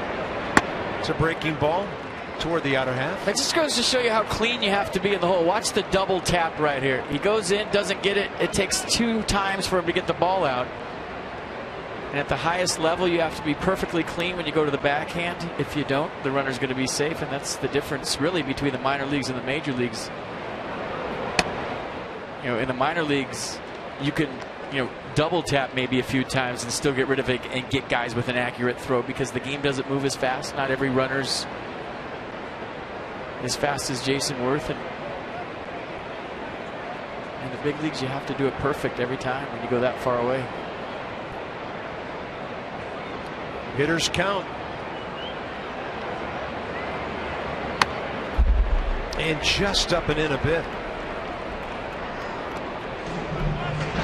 Well, we always say just put 3-2 count on the board and save everybody a lot of time. And Adam LaRoche at bat, he got a 3-2 slider, 85 miles an hour, bottom of his power zone, and got all of it. And you saw the body language from Garza. He knew that ball was out of here.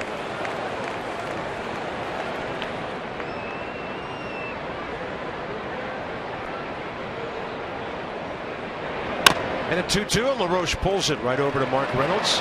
The Nats will be gone in the top of the 5th. Gio Gonzalez back to work. Garza due to lead off.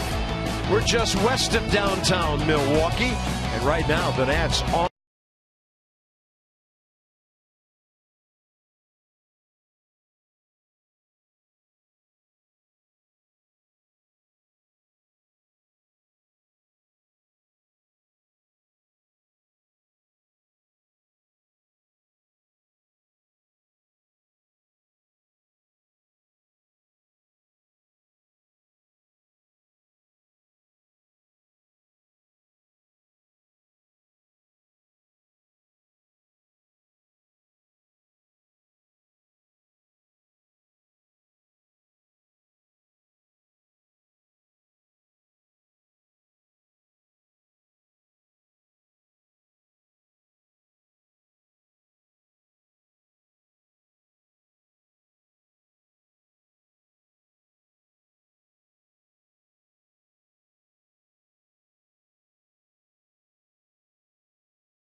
Brought to you by Coons. When you're talking cars, you're talking Coons.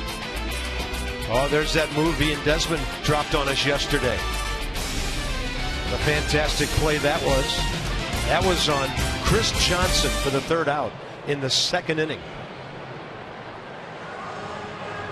Told you earlier we're going to show you some numbers about how the defense had improved. Nearly an error per game. The first better than a month and a half of the season, and then lately things have really been tightened up. Yeah, I think initially a lot of the infielders were overwhelmed with the pronounced shifts they were put in, and they've changed their approach to shading more than shifting, meaning they're not moving as far, and you see the results. They're making more plays, they're more consistent. I don't know if there's more hits going through the infield or not. I don't have that number, but the errors are definitely down. And that's a number that's good enough for most of us, because the pitchers sure appreciate that. The unearned runs have just gone way down. 1-1 from Gio to Garza. He was pumping. Well, the Nats will face a good hitting pitcher tomorrow night, Giovanni Gallardo, with 12 career home runs. Little off-speed pitch, and Gonzalez over to cut it off. Well done by Gio for the 1st out. Bottom 5. Weeks and Braun now the next 2. Brewers have won 4 in a row. As that Pete told you, they've come off a very good road trip, Arizona and Colorado. Nats have been to Phoenix. They'll go to Denver, their first road trip after the All-Star break. In fact, I think the Brewers are in D.C. just out of the break for 3. And then the Nats go to Colorado, Cincinnati, and Miami. Three of the closest cities together in the country. I swear, some of the road trips, you think the schedule makers just put a map up on the wall, get a dart out, and throw it. Oh, that's close to Denver. Let's send them there. Let's play pin the tail on the nation. Throw the dart again, and it lands in Ohio, and let's send them to Cincinnati, and then throw it again, and it hits Cuba, and we'll send them to Florida. That might be my favorite of the year. Denver, Cincinnati, Miami.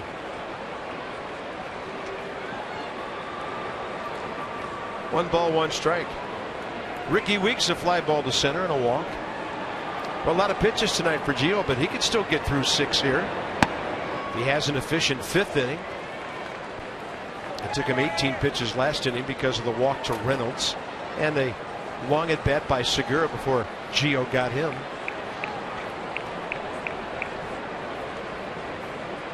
What matters right now, and you want the result, and the result so far so good. Just want Gio to be throwing the ball well because it's a long haul ahead. I mean, fastball commands everything for Gio Gonzalez. And once he has that, if the changeup is working, he goes from a good pitcher to a dominant pitcher. All of his great outings that I've seen throughout his career, especially this year, has been when he's throwing the changeup for a strike. But to do that, he has to establish the fastball first.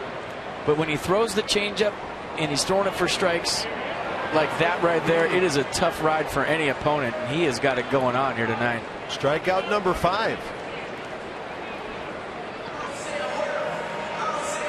How about what he's done to Ryan Braun twice tonight, and the second time with 2 men on base? Well, the reason we're showing you is it exemplifies the stuff that Gio has tonight. This is one of the better hitters in the National League, and he has taken some weird swings. And the reason he's taken weird swings is not because he's in a bad way. It's because of the stuff that Gio's featuring tonight. I mean, last time up, it was a 3-pitch get your glove on a changeup, a curveball, and a changeup.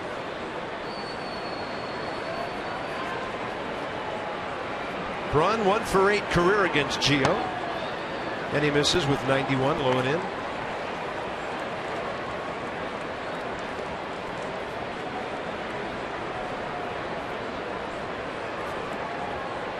Something about Gio and the NL Central.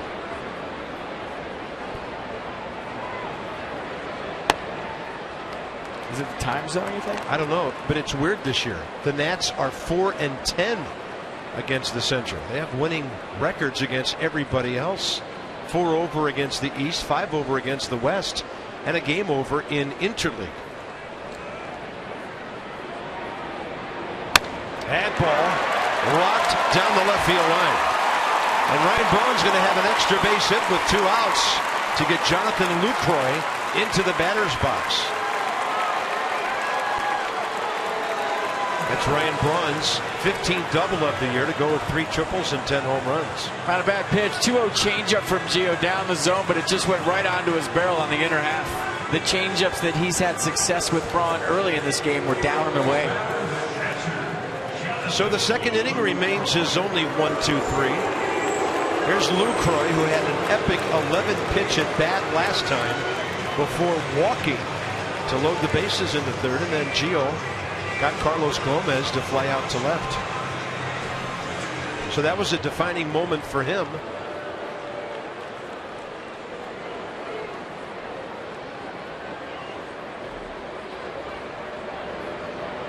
He had singled back in the 1st, going the other way. And a fastball to get ahead. And with that base hit in the 1st inning in mind, Adam LaRoche is about 25 feet off the line at first.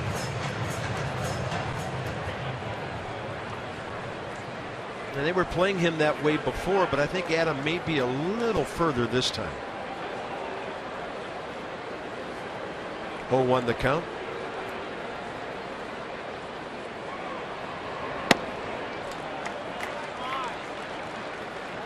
Boy, you can just tell he is a hitter locked in.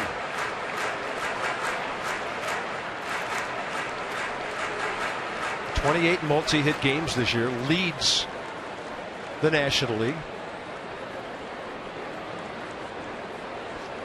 Tied for 1st in hits, 2nd in batting average, 2nd in doubles. Breaking ball, a beauty. It's another thing Gio's done well here tonight against the Brewers is throwing the curveball for strikes. Establish that thing in the zone. It allows you to bounce it with two, and hitters have to commit.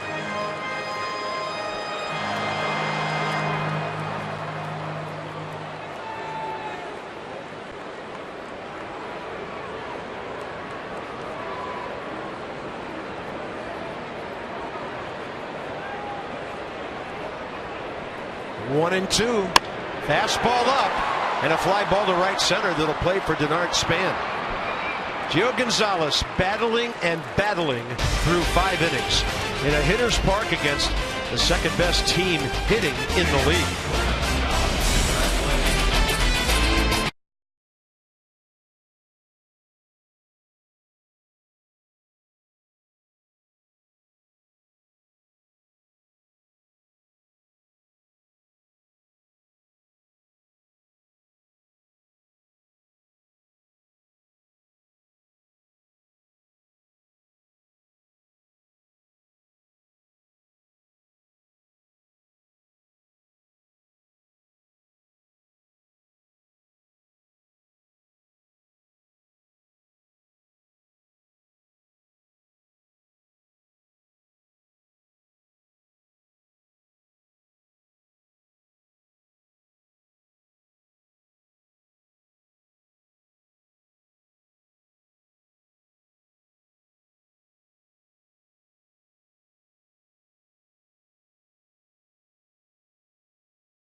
Taking some ground balls at third base for the first time. Talked to him after that, said it felt good over there. And then, as he does in every ballpark, first day in, takes some off the wall to get an idea of how it plays down in the left field corner. That's key for any left fielder that comes into a ballpark for the first time. So Ryan Zimmerman, utility man, super utility man, as I called him today. And I said, your thoughts about maybe coming in and playing a little bit of third base? And he said, I'm just employee number 11 here. I do what they tell me. Great line. Yes. I think that sums up Ryan, right? He just wants to win. He doesn't care.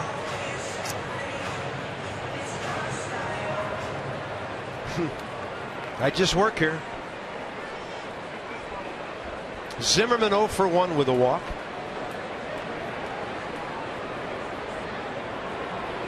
The one thing I would say as a former utility player, that if you had high stress about your shoulder and how it feels in the throws at third base playing there every day, it might be even more stressful to play there once in a while.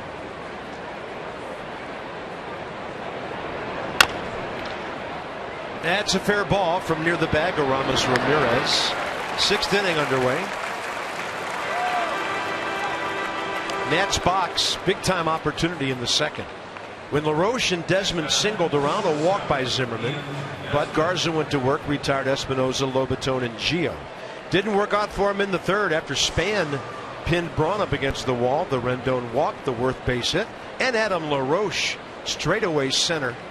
Ball hit about 5 or 6 feet above the 400 mark, right on the batter's eye out there, and that's where we're at, 3-0.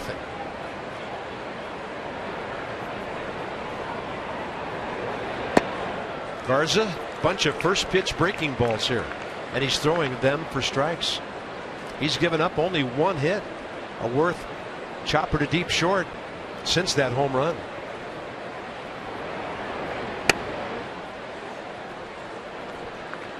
Top of the hour. Nice evening in Milwaukee. Panels open in the outfield. We can actually see the lights in the distance tonight. No fog in the area. They had 5 inches of rain over here last Wednesday night, overnight.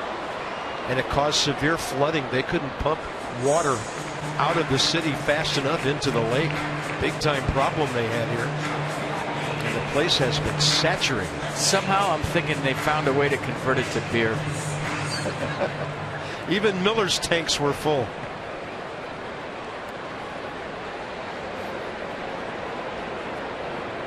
Yeah, they can open the panels even when the roof's closed.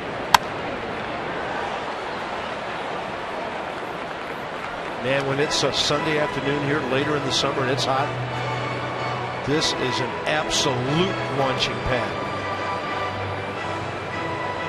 Very interesting to see if they have it open on Wednesday. The hitters talk about how bad the shadows are here for day games and seeing the ball at home plate.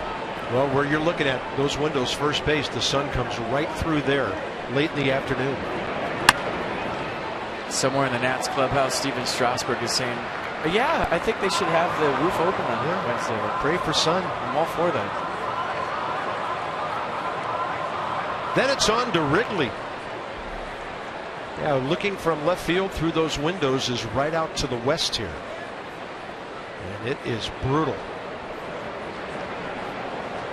1-2 to Ian Desmond, who has a base hit to left, fly ball to right. And a heartbreaking ball in the dirt strikes him out. Garza, number 6. Well, that's a good one, folks. The lines will be around the corner as they usually are, but this one looks like it could be fun. The Bryce Harper bobblehead, June 30th, 7:05 against the Rockies. First 25,000 fans get to see Bryce's bobblehead, his helmet off. I like the idea.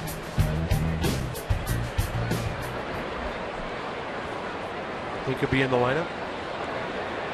Whoa, it's a week from tonight. He's rehabbing. I'm in. I just saw something on Twitter that Wilson Ramos is a triple shy of the cycle tonight. He's ready. Call him up. I say if he's got a single, double, and a home run, sit him down. Give him the rest of the night off. Not sure we want him trying to leg out a 3-bagger. But he has swung the bat well there.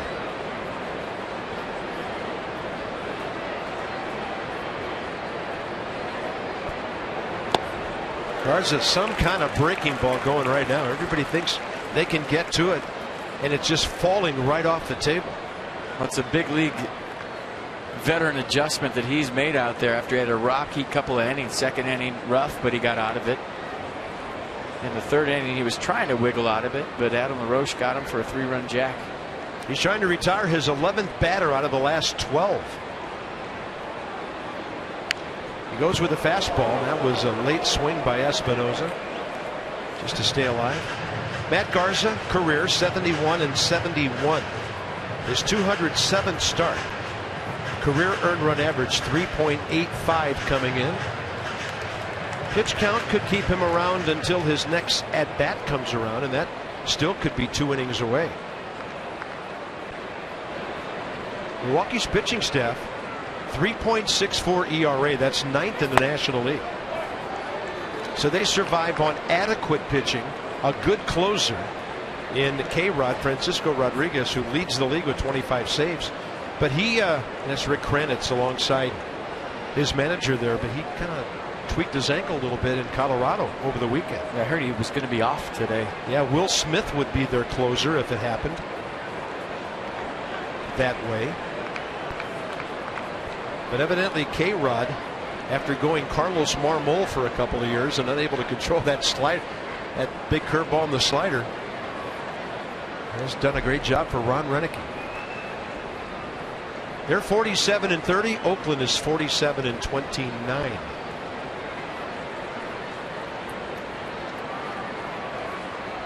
Two wins more than the Giants have these Brewers.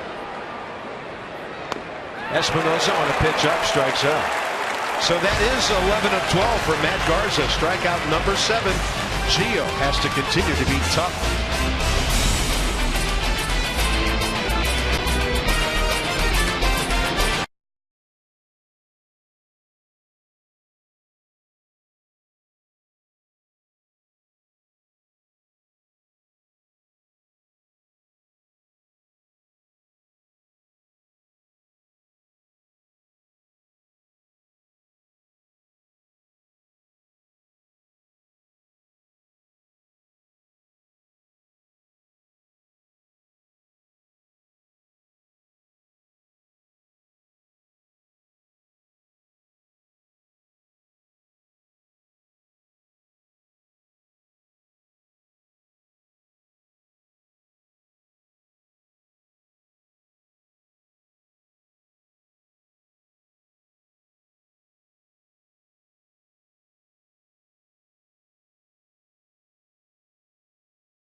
Worth a couple of base knocks. Adam LaRoche with the big base knock, a 3-run tater to straightaway center field, his 9th on the year. But Gio Gonzalez has battled and fought and scrapped and done a great job so far in this baseball game. And when faced with adversity, he's gone to the off speed, getting Ryan Braun with a curveball, then Mark Reynolds with the changeup, and another changeup right there to Braun. So Gio Gonzalez's off speed tonight, in my mind, has been the story. The fastball for a strike and the off speed for a ball when he wants it.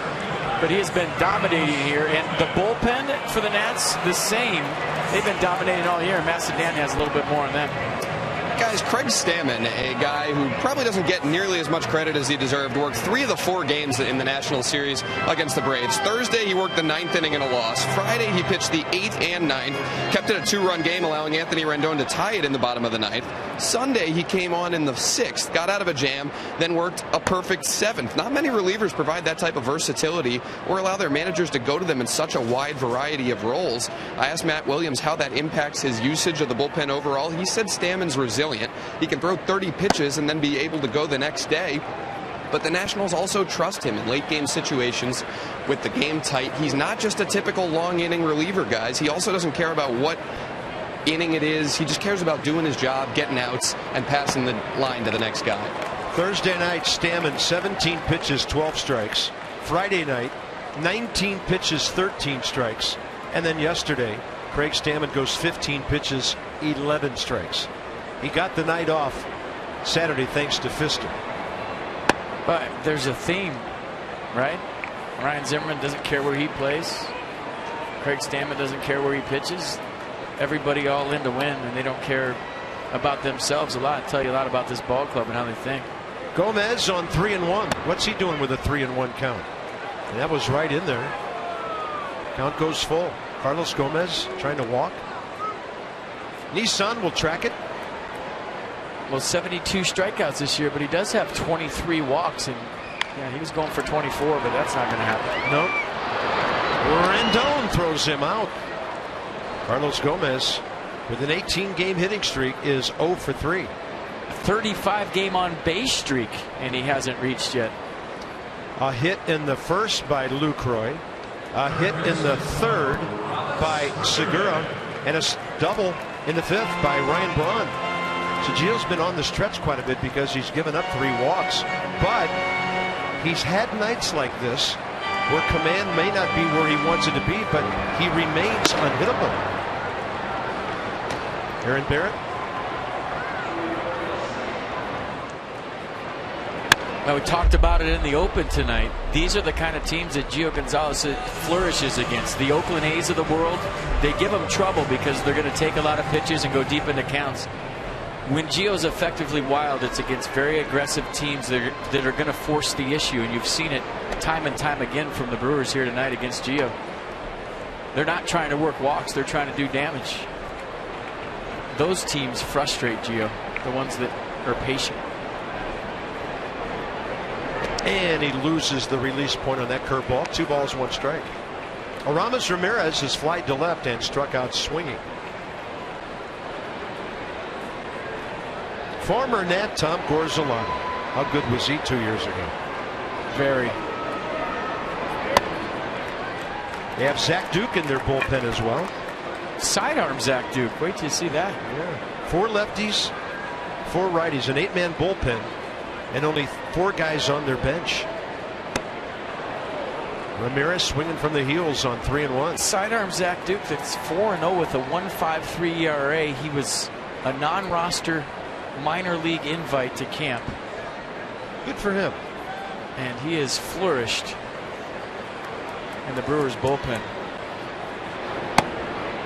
Close on 3-2, and Gio turns his back on the umpire. And here comes Ian Desmond. 1 on, 1 out.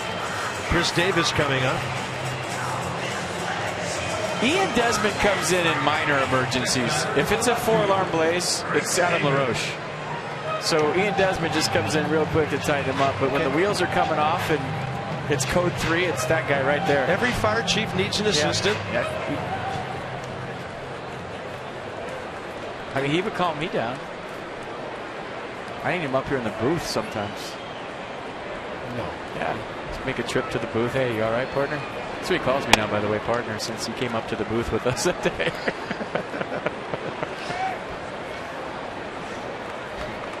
What's up, partner?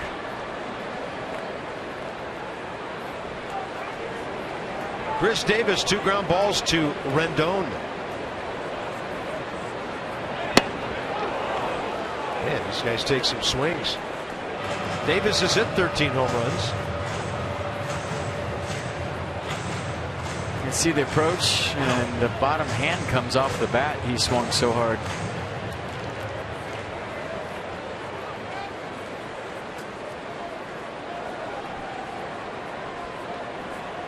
Number 111 coming.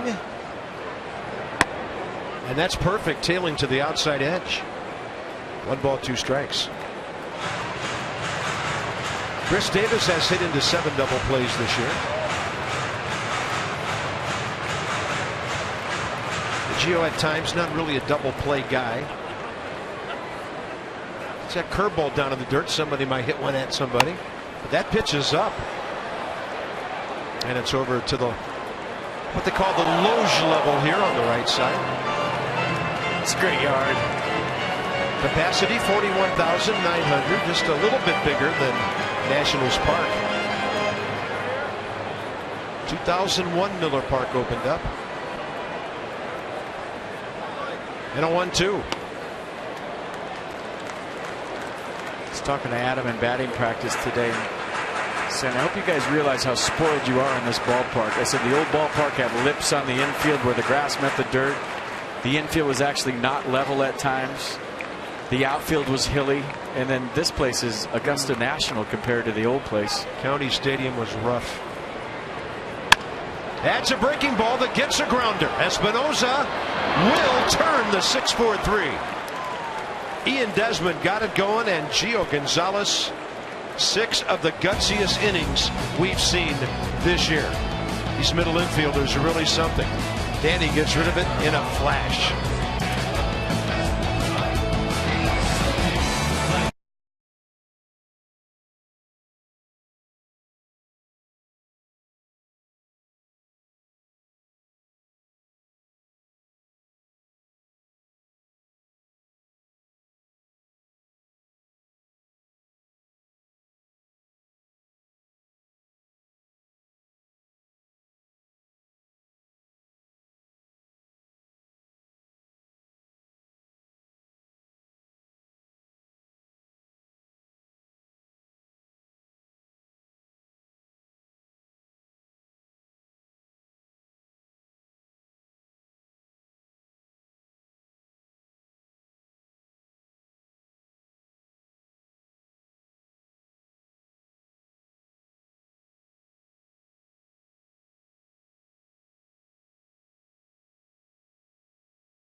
Really tough 2 hours and 5 minutes for Gio Gonzalez to this point. You just love what he's brought back to this rotation. So much personality, so much presence, and tonight showing guys how to battle through a tough night. Yeah, I mean, he's battled out there. I mean, he kept his ball club in the game, and more than that, I mean, getting through that jam. But I thought what Masson Dan said about Steve McCatty, and he liked his arm angle and his slot the first time out. I didn't see that. But for pitching coach Steve McCatty, who works with these guys so hard, and I feel like is one of the most underrated coaches in Major League Baseball, to say that he liked where Gio Gonzalez's arm slot was last time, kind of told you everything you needed to know about his outing. But what I'm taking from this about Gio tonight is the fight that he's shown. I mean, you know, that's the most encouraging part, to go out there and go right at these guys. And it might be the effect that the guy he's standing next to right now has had on everybody, Doug Fister. Great point. Agreed.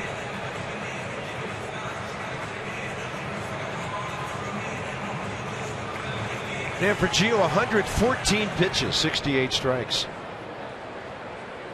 And he saved himself a bunch of pitches with that 6-4-3. Here's Lobatone. Greg Dobbs to follow, and then Denard Span. Nats will load up on the lefties here in the top of the 7th, trying to add on.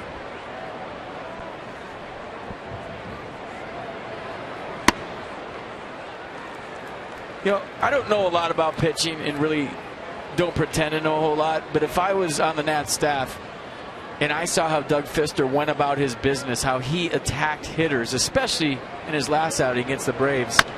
I mean, he's done it every single outing, minus the first one where he attacked and just didn't have his good stuff because he was so amped up. But if I was on the staff, I would say if he can do it with his stuff at 88 to 90 and no slight to his stuff because it moves all over the place. He has tons of deception in his delivery and he pitches downhill. That would rub off on me, and I would say, well, if I throw 95, why can't I attack hitters the way Doug Fister does? I mean, never mind the clubhouse presence and how hard he works and leading by example in that regard, but just his approach every 5th day and how he goes after guys, how he attacks guys. If I'm Gio Gonzalez, Steven Strasburg, Jordan Zimmerman, and Tanner Roark, I'm learning from that, and I'm trying to do the same thing he does and emulate him. That ball driven by Lobatone to deep left and over to grab it. Chris Davis. Jose hitting the ball a ton the other way. That'll bring in Greg Dobbs. Well, a lot of K's from Gio Gonzalez tonight, and the DC area Toyota dealers want to help children and their families by making a donation of $37 to the Children's Inn at NIH for every strikeout by a Nats pitcher this season. And I still want to know who's parking there. That is a great spot. Greg Dobbs' career against Matt Garza, 1 for 3. Employee of the month, you think? Brewers employee of the month? I don't know. I don't know how you get that thing off there.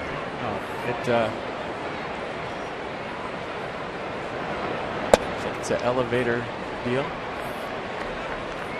And if you sell the most cotton candy or popcorn, you get a park right there. I think beer's a big seller here at Miller Park.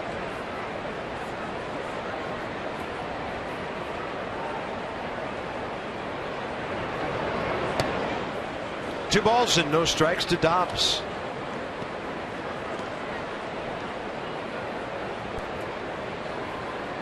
Check out at Masson Nationals.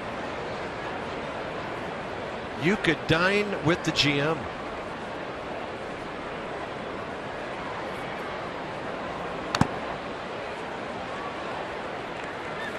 And we'll be heading down to Chicago in a couple of days, and I know Phil will be waiting for us in the media dining room.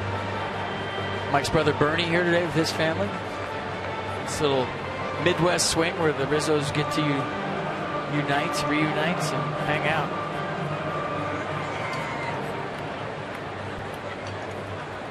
I had no idea Mike's brother was Bernie the Brewer. That's amazing. No, Bernie Rizzo's silly. There's Mike, the Godfather. Yeah, the bird dog's down in the seats, not upstairs. Get out of the way, buddy. That guy will whack you. 2-1 and Dobbs pulls it foul.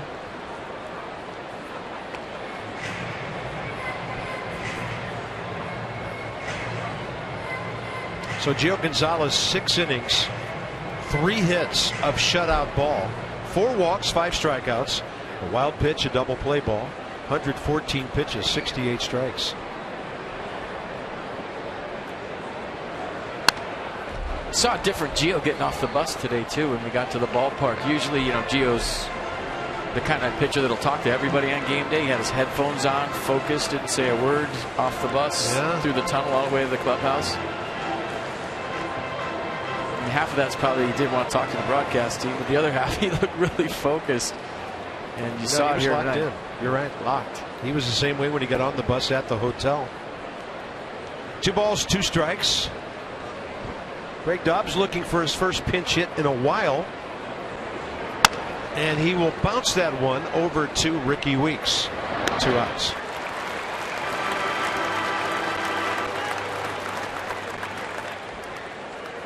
More fireworks? Are you kidding me? Yeah, celebrate Independence Day weekend with the Carolina League's first half champs. And I believe Gio Gonzalez was on the hill when they clinched the first half. So they had a ringer for that one. Highlighting the weekend will be pregame picnics, patriotic fireworks every night with an Anthony Rendon bobblehead on Saturday, July 5th. Call the number on your screen or go to the website for more info. Denard Span 0 for 3. Strikeout, fly to deep right, and a fly ball to left. Nobody's tried to bunt against Matt Garza tonight. It's a fine line in that whole thing, Carb. You know why? Because if you're betting on him throwing it away, you really have to be a team guy because you're not going to get a hit. They're going to call it an error. I mean, personally, I would do it with the runner on first and do the whole button for a hit and hope you give me a sacrifice deal. Yeah. And if he throws it down the right field line, you give me a hit and an error. But if you do it with nobody on, yeah, that's a team guy. Well, lay down a bunt, you might get both. But the object would be to have him field it and throw it away. And if you do that, you're not getting a hit. So he's at 100 pitches with 2 outs here in the 7th. Garza making his 16th start of the year, league hitting .249 against him. Coming in.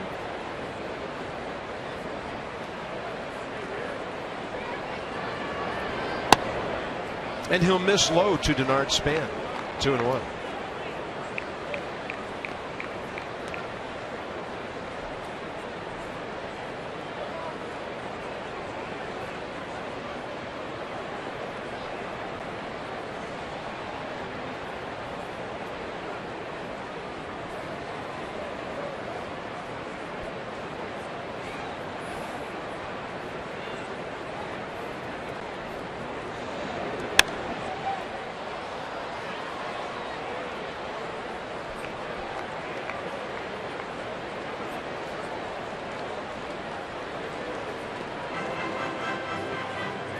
Do you think Bryce Harper's going other than that when he comes back?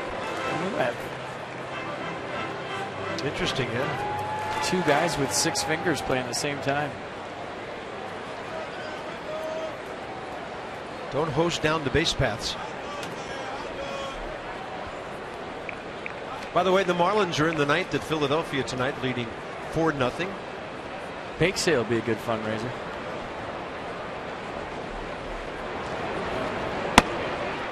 And that's upstairs.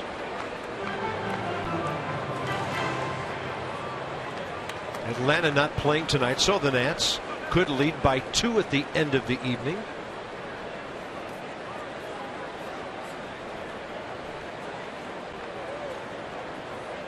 And Denard Span working a full count here with Rendon on deck, top of the 7th. Garza's last inning due to bat 3rd. Straight ahead. And Span will hit it sharply and down to Mark Reynolds. So the Nats go 1-2-3 and Garza retires 14 of his last 15 hitters. In Milwaukee, it's our Hyundai 7th inning stretch.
3-0. The Nats on top here on Monday, June 23rd, 2014. Volkswagen's going to take us back to July of 09. And Josh Willingham, early grand slam in the ballgame. Later on, Josh Willingham, even further upstairs, a VW moment in history. The Nats pounded out 13 hits that night, beat the Brewers 14-6. And he tied a franchise record with 8 RBIs. 13th player at that time to hit 2 grand slams in a game. And the first since Boston's Bill Miller had done it 6 years before. The hammer. And here's the Bear. Mark Reynolds against Aaron Barrett. Bottom of the 7th.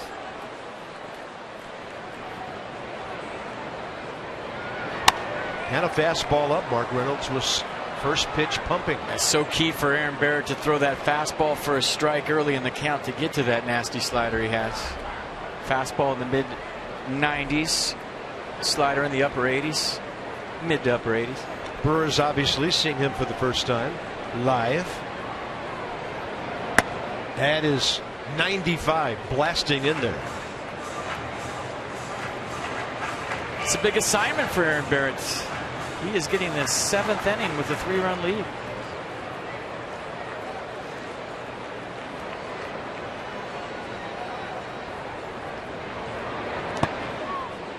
Trying to stay off of Drew Storm, who worked hard in that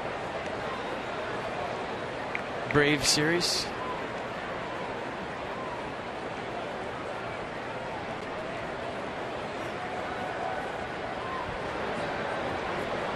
Maybe staying off Clippard tonight. I'm looking down there. I'll just keep guessing until I get it right.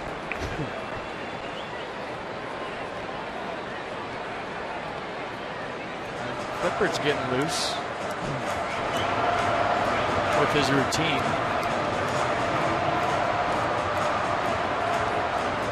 What made it look easy yesterday, going through 3, 4, 5, didn't he, against the Braves? Wow.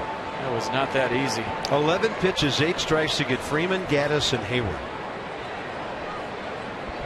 2-2 now. And this time, Barrett jamming Reynolds with the fastball. Segura to foul, then a pinch hitter. If they don't have anybody on base, maybe Scooter Gennett. If they have at least a man aboard, could be Lyle Overbay.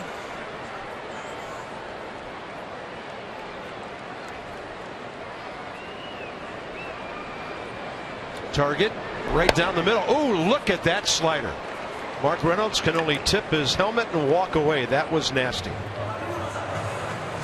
The other two hadn't been anywhere close. I mean, I knew it was good just by the way you said it. I mean, you're right. Look at that slider from Aaron Barrett. The Bear dropping a nasty slide piece in there. And it's all Mark Reynolds could do is tip his cap because that was dirty.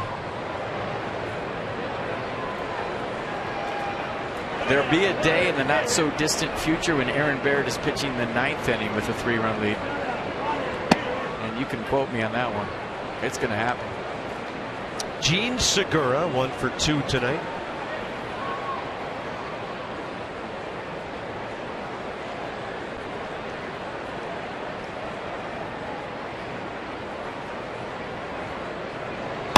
And a fastball is up. I was talking to Barrett on the plane, I think last trip, saying I can't wait till you're a closer and you have a beard down to the letters on your uni and you have earrings and tattoos everywhere, and I'll say I knew you when you were a rookie and you were clean shaven and going out there and dropping nasty sliders on everybody, but I can't wait till I see you with the limo that pulls up to the plane and, you know, the hair out the back of your hat, long hair. I mean, he must have looked at you like you were crazy. He said, I ain't changing, man. This is me. Watch. I think he looks mean enough right now. He does. Well, the stuff is mean enough, that's for sure. 1-2. And Segura, who you know saw that yacker of a slider from the on-deck circle, had to be ready for the heater right there, and he was still late for it. Elian Herrera has stepped out to the on-deck circle, a switch hitter, contact guy, former Dodger, 1 for 8 this season.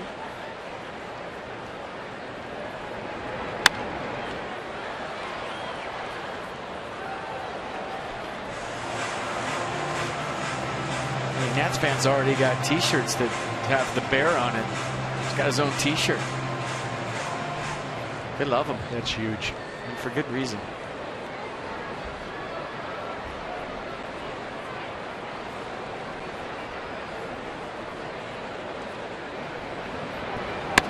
And he overmatches another right-handed hitter with the slider. 2 down.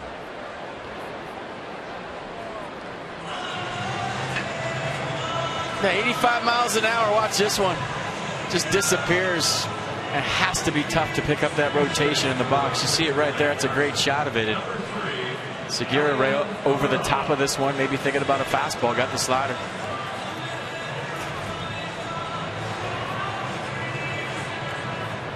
And the pinch hitter will be Herrera.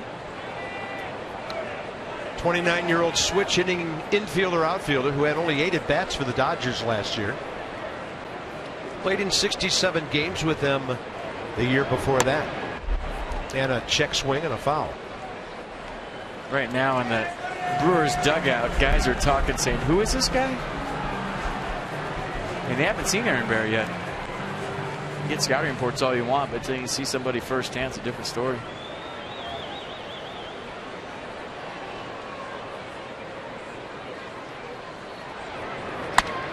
Goes with the heat and overpowers him into a pop-up. Ryan Zimmerman calling off Ian Desmond. That makes up for all those pop-ups on the infield when Ian used to call Ryan out. So we're going to the top of the 8th. Anthony Rendon has walked and scored tonight ahead of the LaRoche home run back in the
This copyrighted telecast presented by authority of the Washington Nationals and may not be reproduced or retransmitted in any form. And the accounts and descriptions of this game may not be disseminated without the expressed written consent of the Washington Nationals. Bird's eye view of a good pitching night for the Nats. Gio, 6 innings, no runs on 3 hits. Barrett a 1-2-3-7 with a couple of strikeouts. And now the Nats are set up with a bullpen and would love to add on a bit. Check out MLB.TV Premium, the #1 live streaming sports service, celebrating 12 years now. Join the millions who have subscribed to watch every out-of-market game live in true HD on over 400 devices. For details, nationals.com. 29-year-old Mike Fiers takes over here. Only his 3rd game of the season.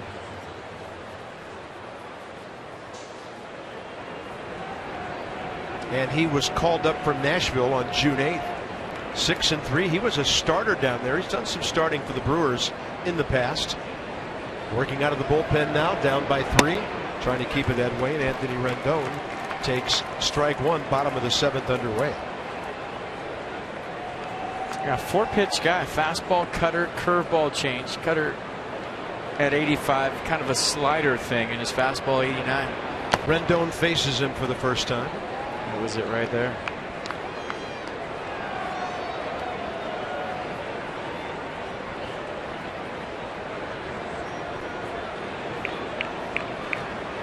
Anthony 0 for 2, a walk, a run. The next 2 guys have 4 hits between them tonight.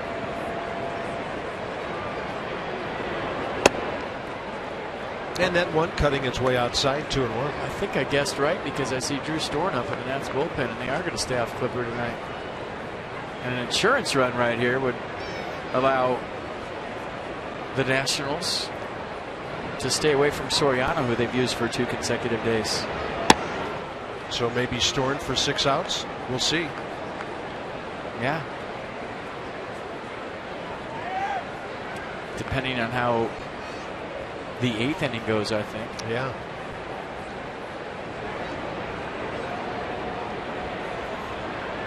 And Rendon gets under 1. High drive, deep left field, and it is caught right in front of the wall by Chris Davis. Rendon making a bid for number 12. Just got in out of my hair. Because when he gets him, as we've learned throughout the year, there are no doubters. He doesn't hit any wall scrapers.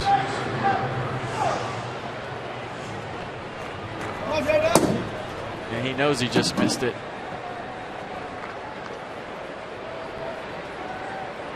Jason Worth has never faced Mike Fiers.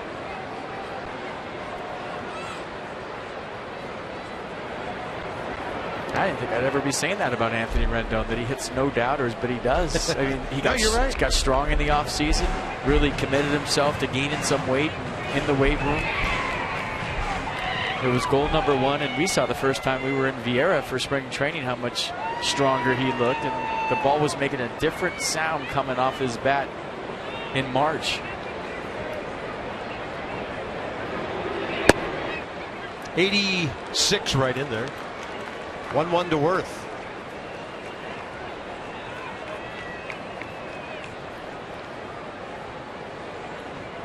Late night guy. 2 hits already tonight. And another straight one, this at 90 to the outside edge. 1 ball, 2 strikes.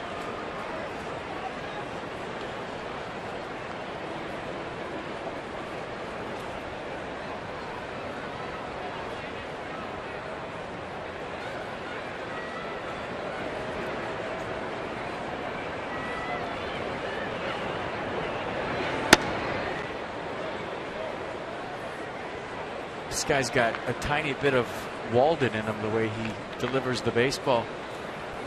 Not the real big jump that the Braves reliever has, but similar deliveries. And the off speed. Could be a costly night for Milwaukee, by the way. St. Louis has an 8-0 lead at Colorado. Brewers are 5.5 up in the Central. Coming home with tons of momentum, and the Nats have quieted things down through the first 2/3 of this game.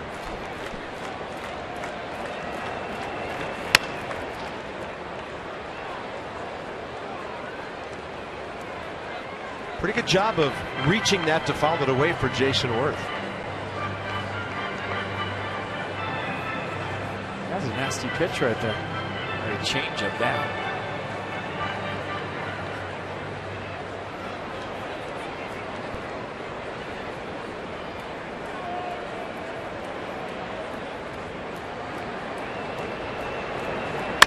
And Worth rocks another one. So he's gone to right, he's gone to the shortstop hole, and he's gone to just left of center with his 3 hits tonight. Well, as soon as I saw him go to right field, you know that he's got his swing back. And like we said earlier in the game, he's been spinning off big time on anything away. And when you cover that outside pitch as a hitter, you're A, feeling pretty good about the slot your hands are in and your timing, and B, you're showing the other club that they can't get you out of the way, and it plays right into your hand. Here's Adam LaRoche. And against Fiers, he's 1 for 3 career. Shift is on. Segura almost directly up the middle.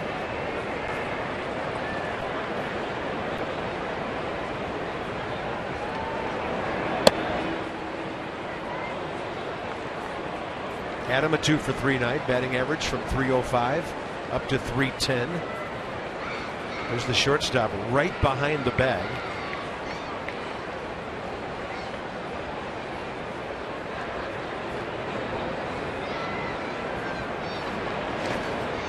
I think Soriano's gone 3 in a row, right? Didn't he pitch in that extra inning game? Oh yeah, just about everybody did. So yeah, he's gone 3 in a row. Attack on here would be huge. Maybe Soriano's got the night off already, and we don't know.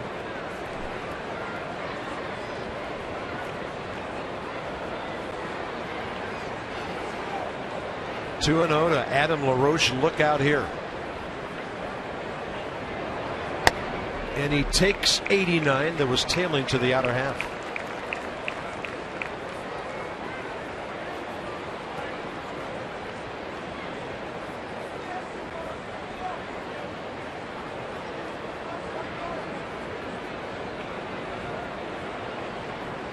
(3-0) Nats, top of the 8th.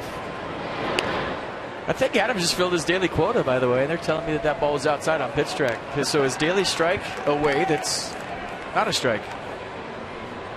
And then the perplexed look at the umpire like, I'm used to it by now.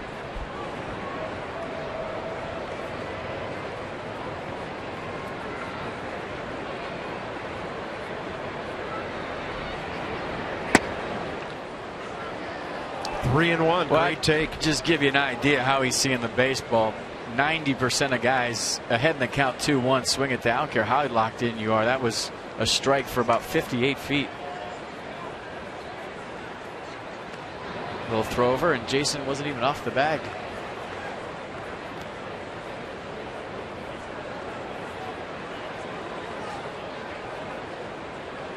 There's a lot of little leaguers here today. He said, "See, Dad, I told you I should pick off even though he doesn't have a lead."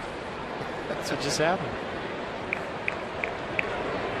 3-1 LaRoche taking, and the count fills.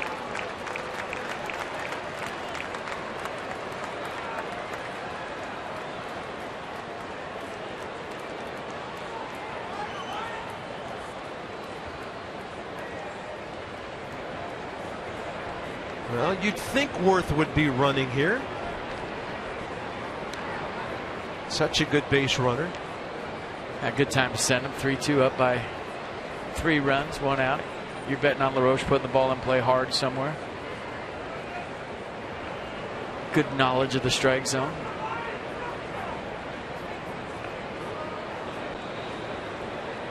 Worth a short lead, getting a lot of attention. And he starts and stops. Didn't have to run. LaRoche draws the walk, and Adams on for the 3rd time tonight. That's his 41st walk of the year.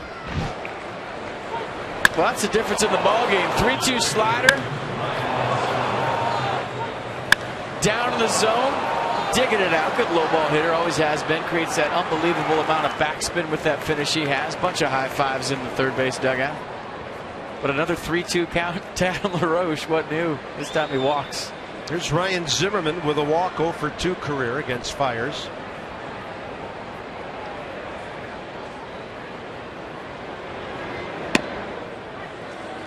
And he gets the call on a pitch tailing in. Ryan, a walk, 2 ground balls tonight. Still waiting for his first long ball since he came back. Now 20 games ago. It's a big part of this ball game. Believe it or not. Oh, you're right.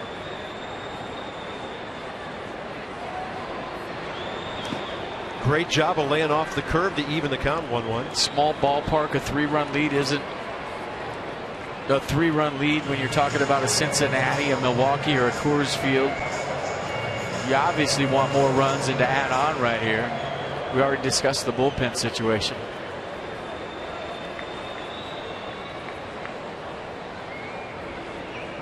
Things moving slowly here in the 8th. 2 on, 1 out.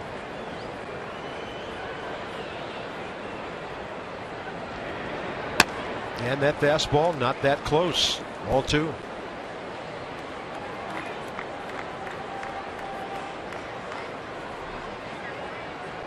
The Nats are 12-7 since Ryan Zimmerman came back. Now that Worth has it going again, here's another bat to heat up. And he hits it to deep short. They'll go for 2, and they'll get a couple on a good turn by Segura and Weeks. And this ball game into the bottom of the 8th inning. Up to the Nats bullpen for 6 outs. Here we go.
Hometown team.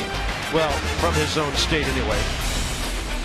Auburndale doesn't have a big league ball club, but if they did, look out. It'll be him against Giovanni Gallardo, longtime Milwaukee ace, 5-4 and 2-0 with an 0.86 in his last 3 starts. 7:30, Johnny and Ray with Nats Extra Masson 2 tomorrow night, and then just after 8 o'clock, game 2 of this 3-game set. Yeah, that guy's going tomorrow. We're going to crash his family's barbecue in the parking lot with cameras, and hopefully it's good stuff. All right, we promised you early in the game. Here's your AT&T fan photo. Couple of Nats fans. We love when the Curly W's travel, but do you think there's any coincidence that probably the last 3 or 4 nights we've shown you pictures from AT&T Park? We got to mix in some from Nats Park. Let's go. Oh, we are on the road. Still.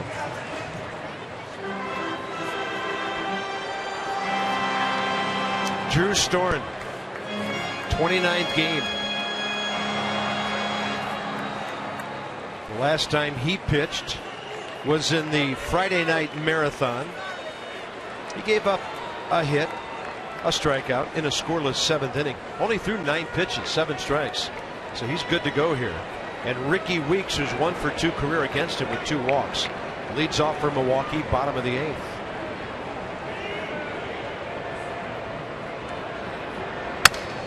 First pitch, busted bat. Ooh, took a funny little hop on Danny Espinosa, and he went down with the bare hand to grab it. Well, Espinosa got a ball in yesterday's game that had a lot of side spin on it, and he made a nice play that you couldn't really tell on television. This one, watch the English on this baseball and watch the hop it takes on Danny Espinosa. Uses the bare hand, and I'll tell you what, second baseman don't make that play. That's nice. Yeah, you know, when you microwave the infield before a game, you just don't know what's going to happen. When you land a spaceship on the infield, you're going to get hops like that every time. I think aliens saw Miller Park and thought they were home. And if you missed it earlier, they had some contraption on the field that was drying it out at 1:30 today, and We decided it was a spaceship. I know, but from the outside, this looks like it could be a spaceport. Yes. This ballpark. This is the mothership that we're doing the broadcast from, and they have one of their ships they launch on the infield. From science fiction back to reality, strike one. Drew Storen to Ryan Braun. Braun, 2 for 4 career, with a triple against Drew.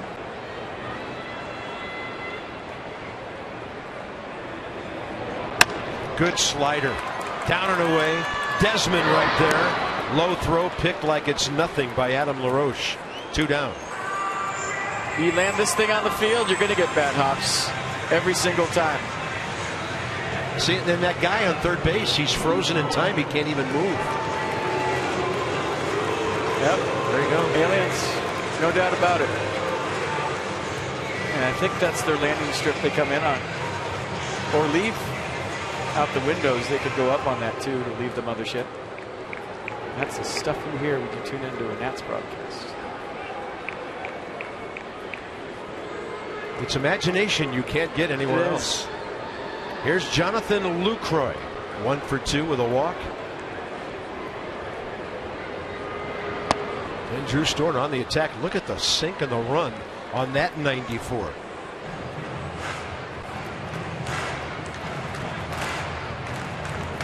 Do you remember everybody panicking about his spring training? Yeah. Exactly.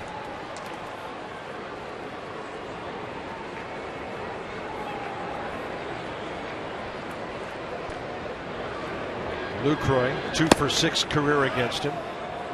No swing, says Andy Fletcher, who will have the plate tomorrow night. I'm going to check it out from the side. Did he go? You make the call. Bat well out over the plate. Just holding it there.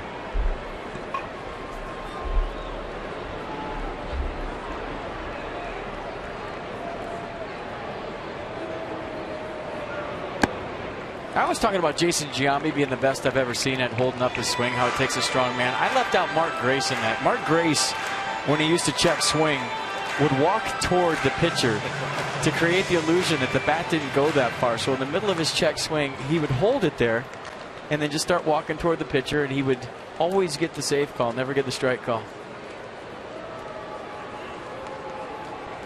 2-1 to a dangerous hitter. Fastball up at 93 right by him.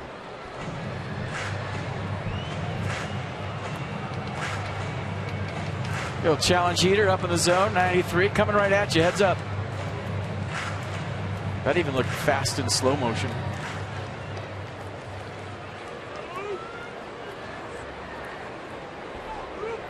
Two balls, 2 strikes.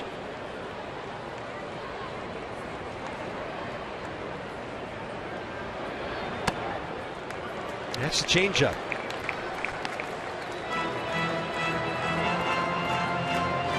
It's another guy you feel like you just throw 3-2 up on the scoreboard and save everybody a lot of time. Make you work.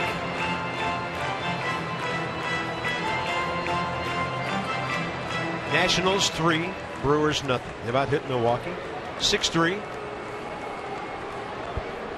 And a strike to get this one into the 9th inning.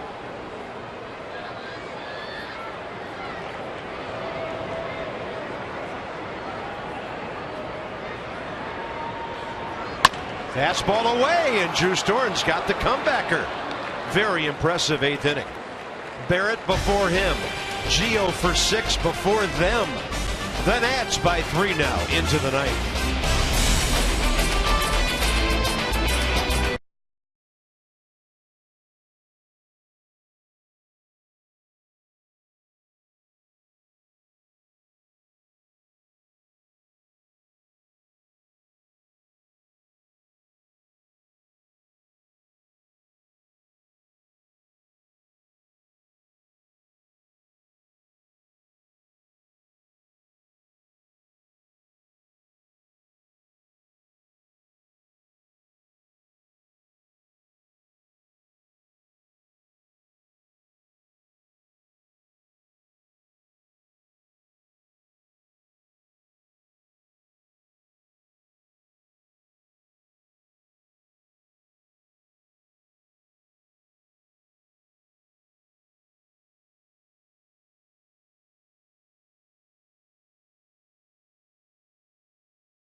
By PNC Bank for the achiever in you, and by our Washington BMW Centers.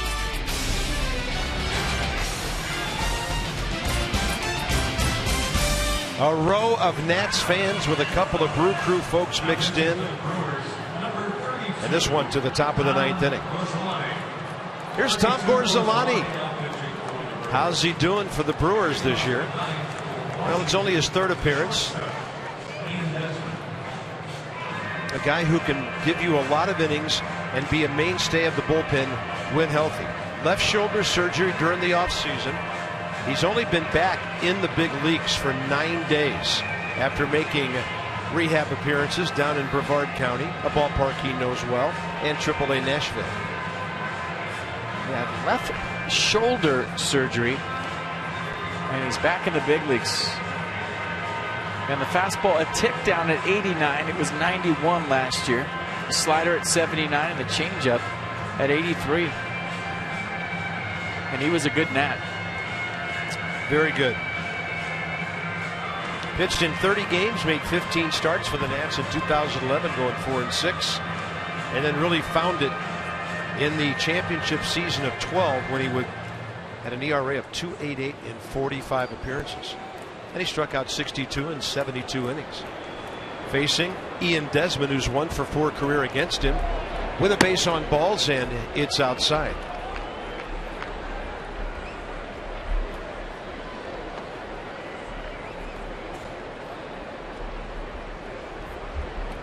Well, it's looking like the 9th inning could be a Clipper close, or maybe Blevins helping out on a matchup or so.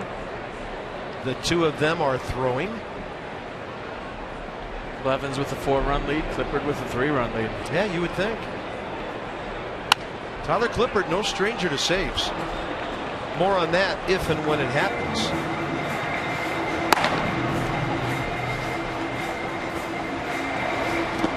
What a good inning by Drew Storm. 9 pitches, 6 strikes.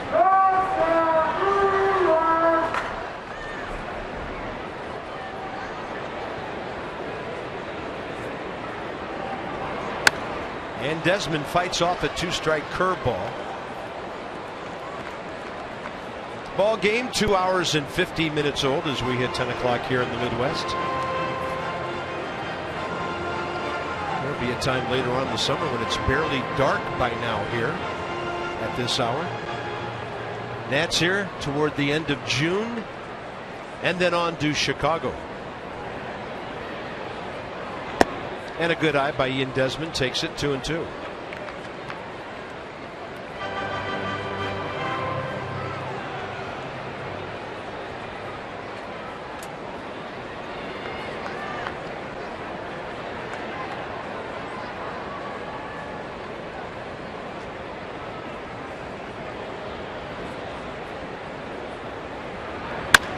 Up the middle, scooch through, and Ian Desmond has a 2-hit night. He's going to round the bag big and get back there. Well, that's good for Ian. Came in 2 for 16 and a couple of singles this evening. Couple of base knocks. Wrapped around a flyout and a strikeout, and he stays through this ball nice, goes right back where it came from. And as soon as Gorzolani can't come up with it because of the shift and Segura playing way in the hole, it's a base knock. See if he decides to rip a base right here, if he gets a read on Gorzolani, his former teammate. The hitter, Danny Espinosa. He's never faced Gorzolani, and Danny gets to turn around to the right side here, where he's now hitting .295.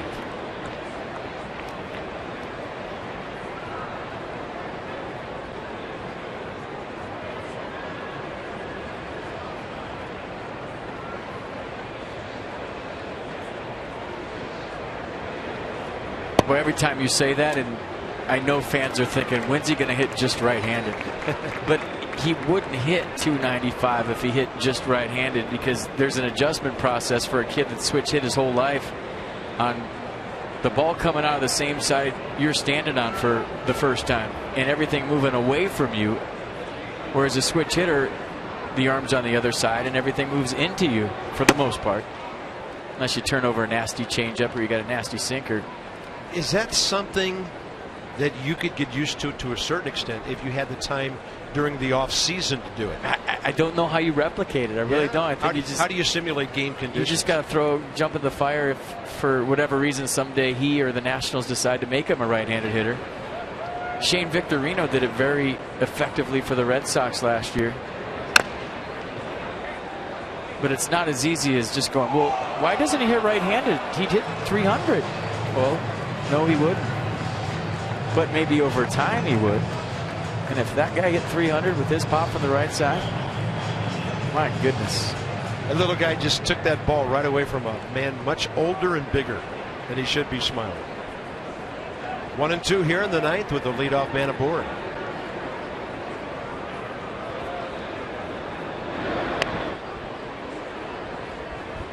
Desmond running this year, 5 for 7.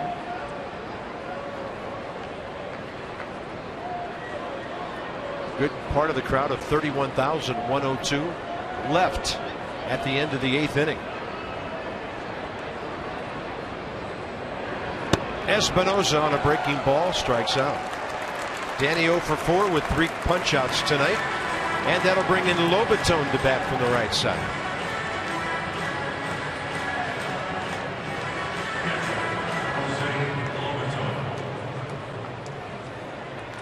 Jose Lobatone facing Gorzolani for the first time. Scott Hairston steps out on deck. Now there's a man who can hit some left-handed pitching.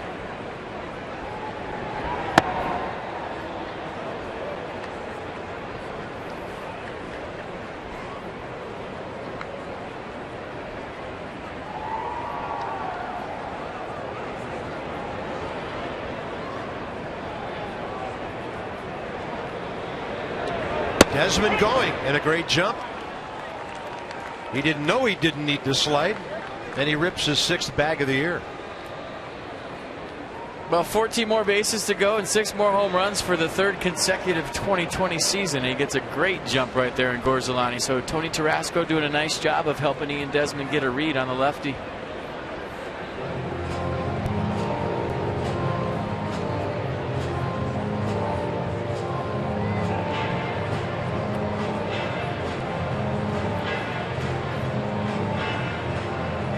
Gorzolani, 43 games, 10 starts here last year.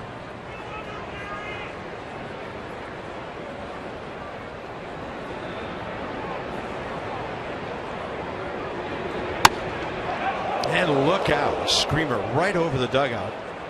Lobatone got around late.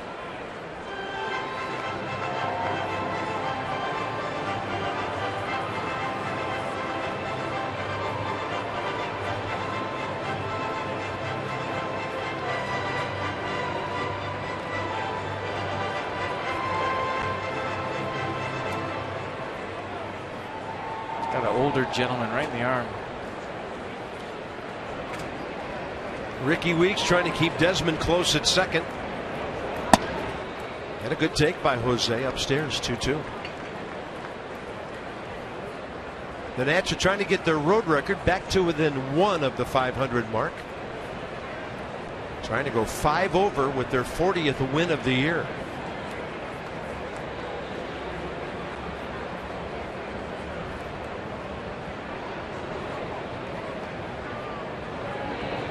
And a breaking ball hit in the air to right by Lobatone.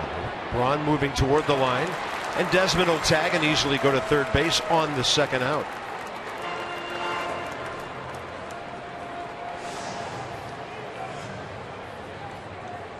Scott Hairston going to pinch hit, and he's been doing a nice job off the bench for Matt Williams. Number 7, Scott Hairston. As a pinch hitter, 3 for 10, a homer, 4 RBIs, 10 for 28 overall. 3 for 10 as a pinch hitter is like 9 for 10 as an everyday guy. That's not an easy job. Those are sparkling numbers for Hairston.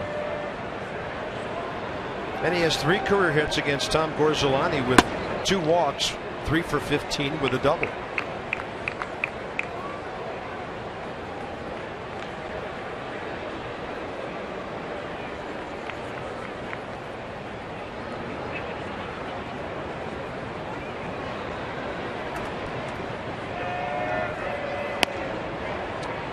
hooks it all the way in, ball 2.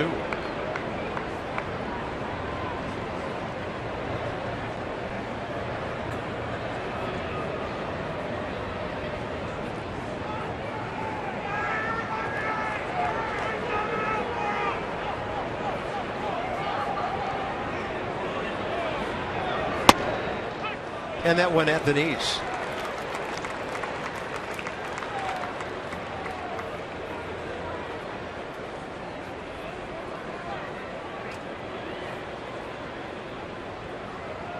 Tough guy to get in on. His swing is so short and compact.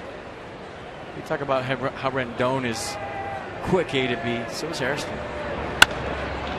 And this one high in the air, right field line, and Braun time to get there. Well, the Nats have left some runners lately, 6 on the night, but they have given Milwaukee nothing. So, is it Blevins? Is it Clippard? 3-run game. Looks like Clippard.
Two years ago, Tyler Clippard had 32 saves and a 3.72 ERA in 74 games in 2012. So it's been a while, but this is really nothing new for this fastball, slider, or breaking ball, splitter, changeup guy who's really been throwing the ball pretty well lately.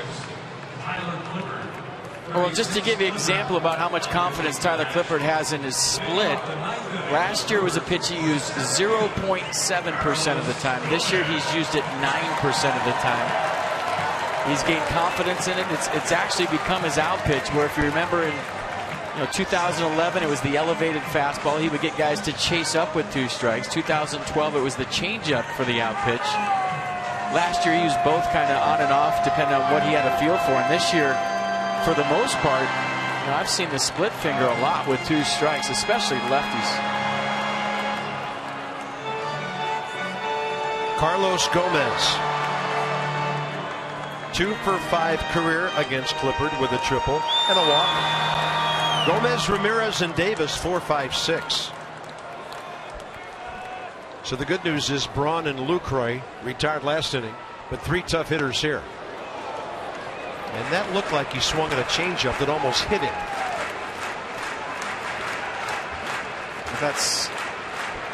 I got 3 of 4 at bats he swung at the first pitch, which will make his 55% rate go up.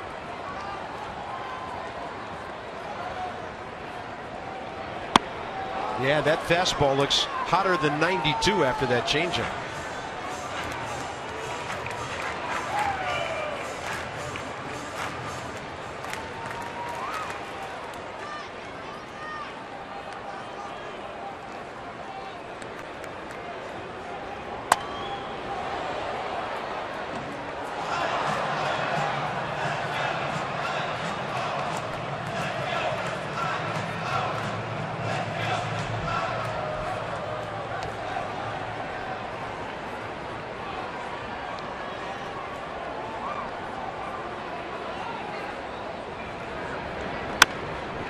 And that is foul. That might have been the split right there at 82 miles an hour. And sometimes it goes straight down. Sometimes it goes down and into righties. Other times it'll go down and away to right-handers. That one came in. Yeah, that thing almost looked like it was going sideways. Show it to you again. There's the release point. Look at that wide grip on that. That one tumbled more than they usually do, but it did have some inside-out rotation or movement.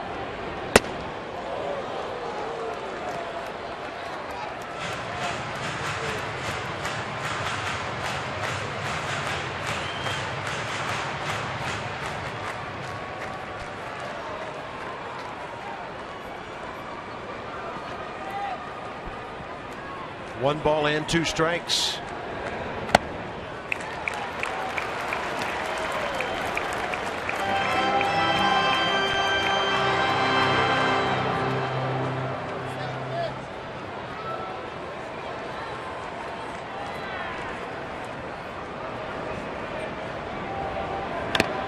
And that is a swing and a foul tip, and he just stayed alive. Guys that swing early in the count at times can be more dangerous with 2 strikes for the simple reason that when they swing early in the count, many times it's predetermined. I'm going to swing at this pitch no matter where it is. But more times than that, they're sitting on a pitch, and when they get it, they swing. They become more reactionary when they're in a 2-strike count versus just designated, I'm going to swing. Clippard goes with a fastball to jam him.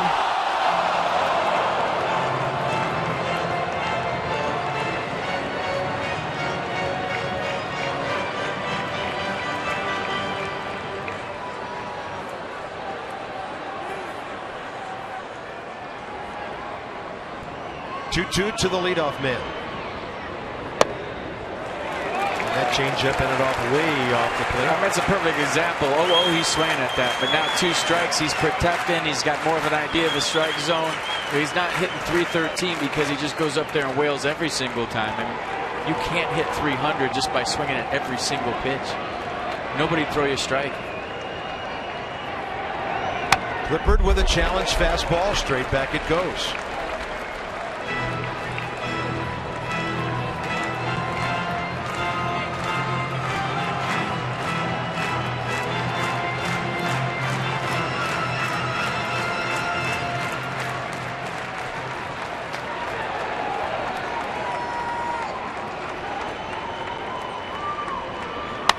And Clippard throws him a changeup, and his helmet came off. Gomez swung so hard. Well, the 9th inning, a total different animal than the 8th. And we saw early on with Tyler Clippard, when he was given opportunities to save games in the 9th, that he would be very excitable.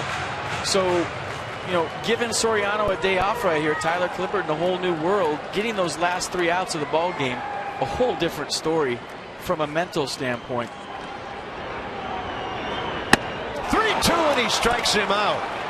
Boy, Gomez very late for 92 up there. Well, big swing. Sometimes big swings slow you down. And from the heels, almost like he was guessing changeup, knew it was a strike and tried to pull the trigger late, and it was by him. Yeah, it sure looked like he was guessing off speed. And you see the fastball from Clippard, and I think Gomez may have guessed wrong. Next up, Aramis Ramirez.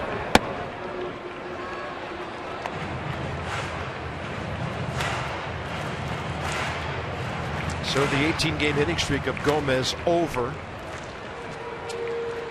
If this one goes regulation, and it better. The Nats lead 3-0 with 2 outs to get. And Ramirez can't catch up with a high gas. And his on base streak continues to 36 with the walk. No, Gomez did not walk. I'm looking at Ramirez. So yeah, 35-game on base streak by Gomez would end.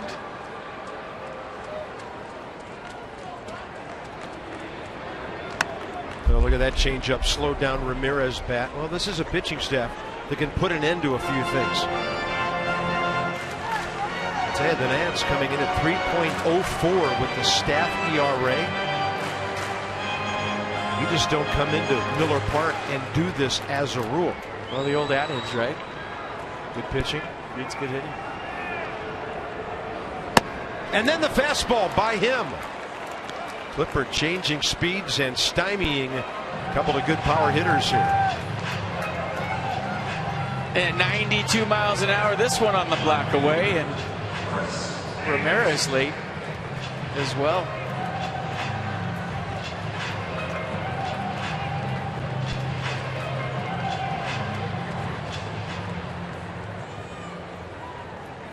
Chris Davis 0 for 3. 3 ground balls, one of them a double play.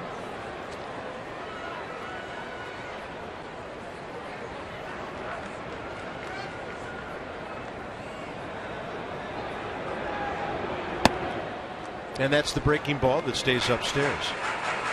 Well, if ever a starter deserved a win based on how hard he worked during 6 innings, that would be Gio tonight.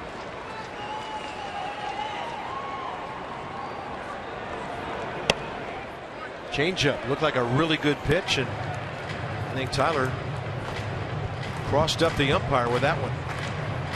Yeah, he definitely wanted that call.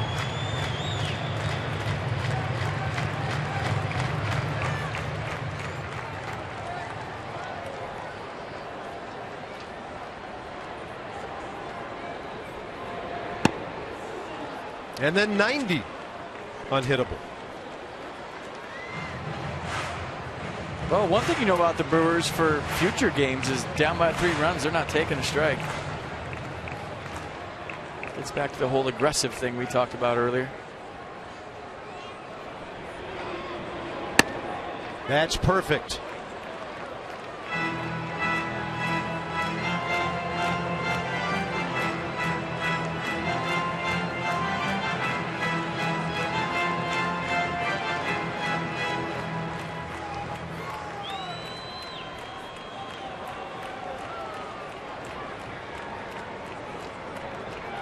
The 2-2. And pretty good job by Davis of staying alive.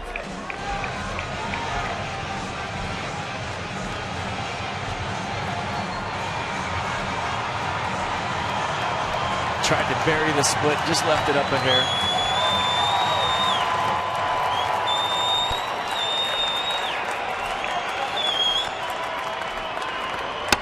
Swing and a miss, and Clippard strikes out the side for his first save in 2 years and the 34th of his big league career. The Nats shut out one of the best hitting teams in the National League. I mean, how good is this pitching staff? Starters, relievers, everybody just getting the job done. Gio Gonzalez fantastic tonight. One swing off the bat. Adam LaRoche got the job done. But you talk about this ball club, they've given up 12 hits total in the last 3 games. The staff has been unbelievable, and this is the same recipe for success they had when they went to AT&T Park and played the first place Giants. So the Nats come up big, and for the Washington pitching staff, it's their 9th shutout of the year. For FP and Dan, it's Bob, and it's the Nats winning 3-0. Tomorrow night, middle game. Jordan Zimmerman 4-0 against the Brewers against Giovanni Gallardo. This has been a Bassett presentation. Johnny and Ray, Nats Extra coming right up. And from the booth in the Midwest, see you later.